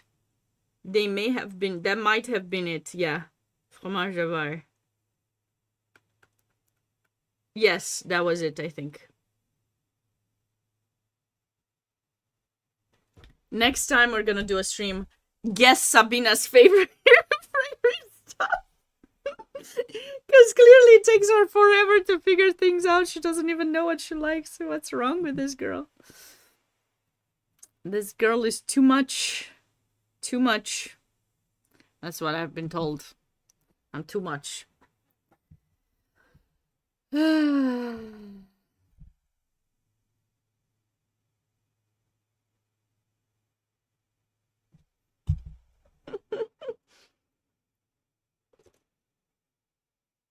I found this sparkling water. I don't even know if I like it or not, but I bought it and I have to drink it. It says it's sparkling with electrolytes. I don't know. It has magnesium and natural flavors. It's supposed to be bad for you.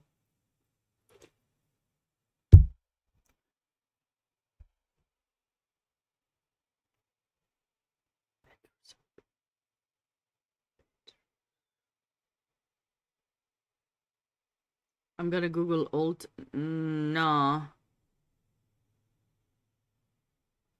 Let's see.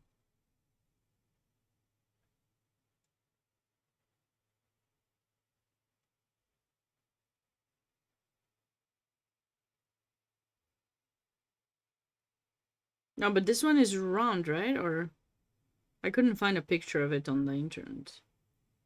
Oh no, I did, but this one is round. No, that one it was like a block like this.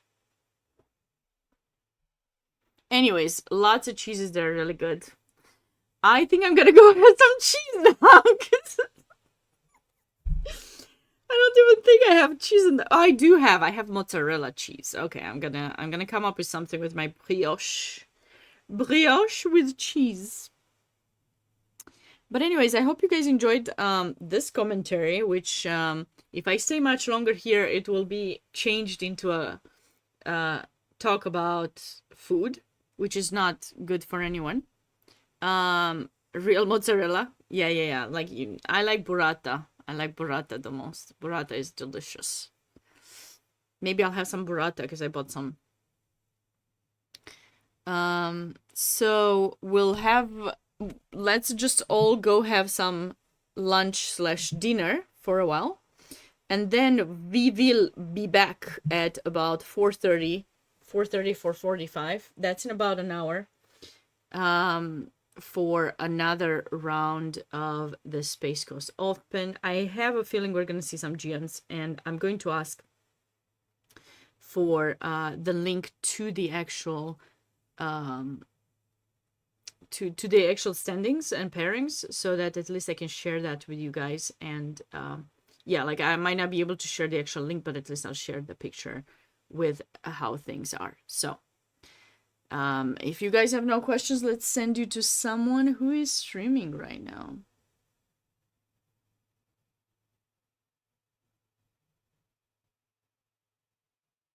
I don't see anyone.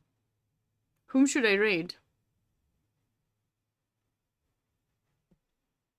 Not 4 a.m. your time. Wait. 4 p.m. 4 p.m. here is midnight your time. It's midnight if you're in Netherlands. It's not a vegan channel, no. I have had vegan food occasionally, but no, it's not a vegan. I'm a carnivorous, unfortunately, or fortunately, I don't know. That's what my dad used to call me. But anyways, whom do we raid?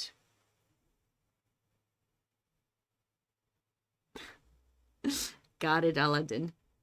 Got it. Let's raid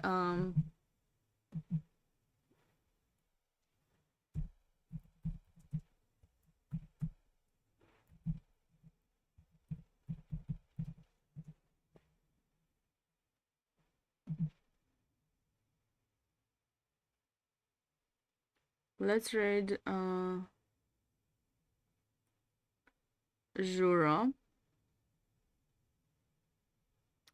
Javakadze. Let's raid Javakadze. So I certainly hope you guys enjoyed the stream. I will be posting them slowly on YouTube as well. And I'm looking forward to seeing you in about 2 hours back here.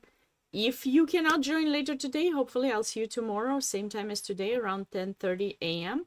with another 2 rounds of the same tournament commentary and such. And the plan is, as I've been telling you, daily streams until the end of the month. After that, we'll see how the summer will go. The plan is to still stream, but we'll work on it. So I appreciate all of you. Thank you all for the donations and subscriptions.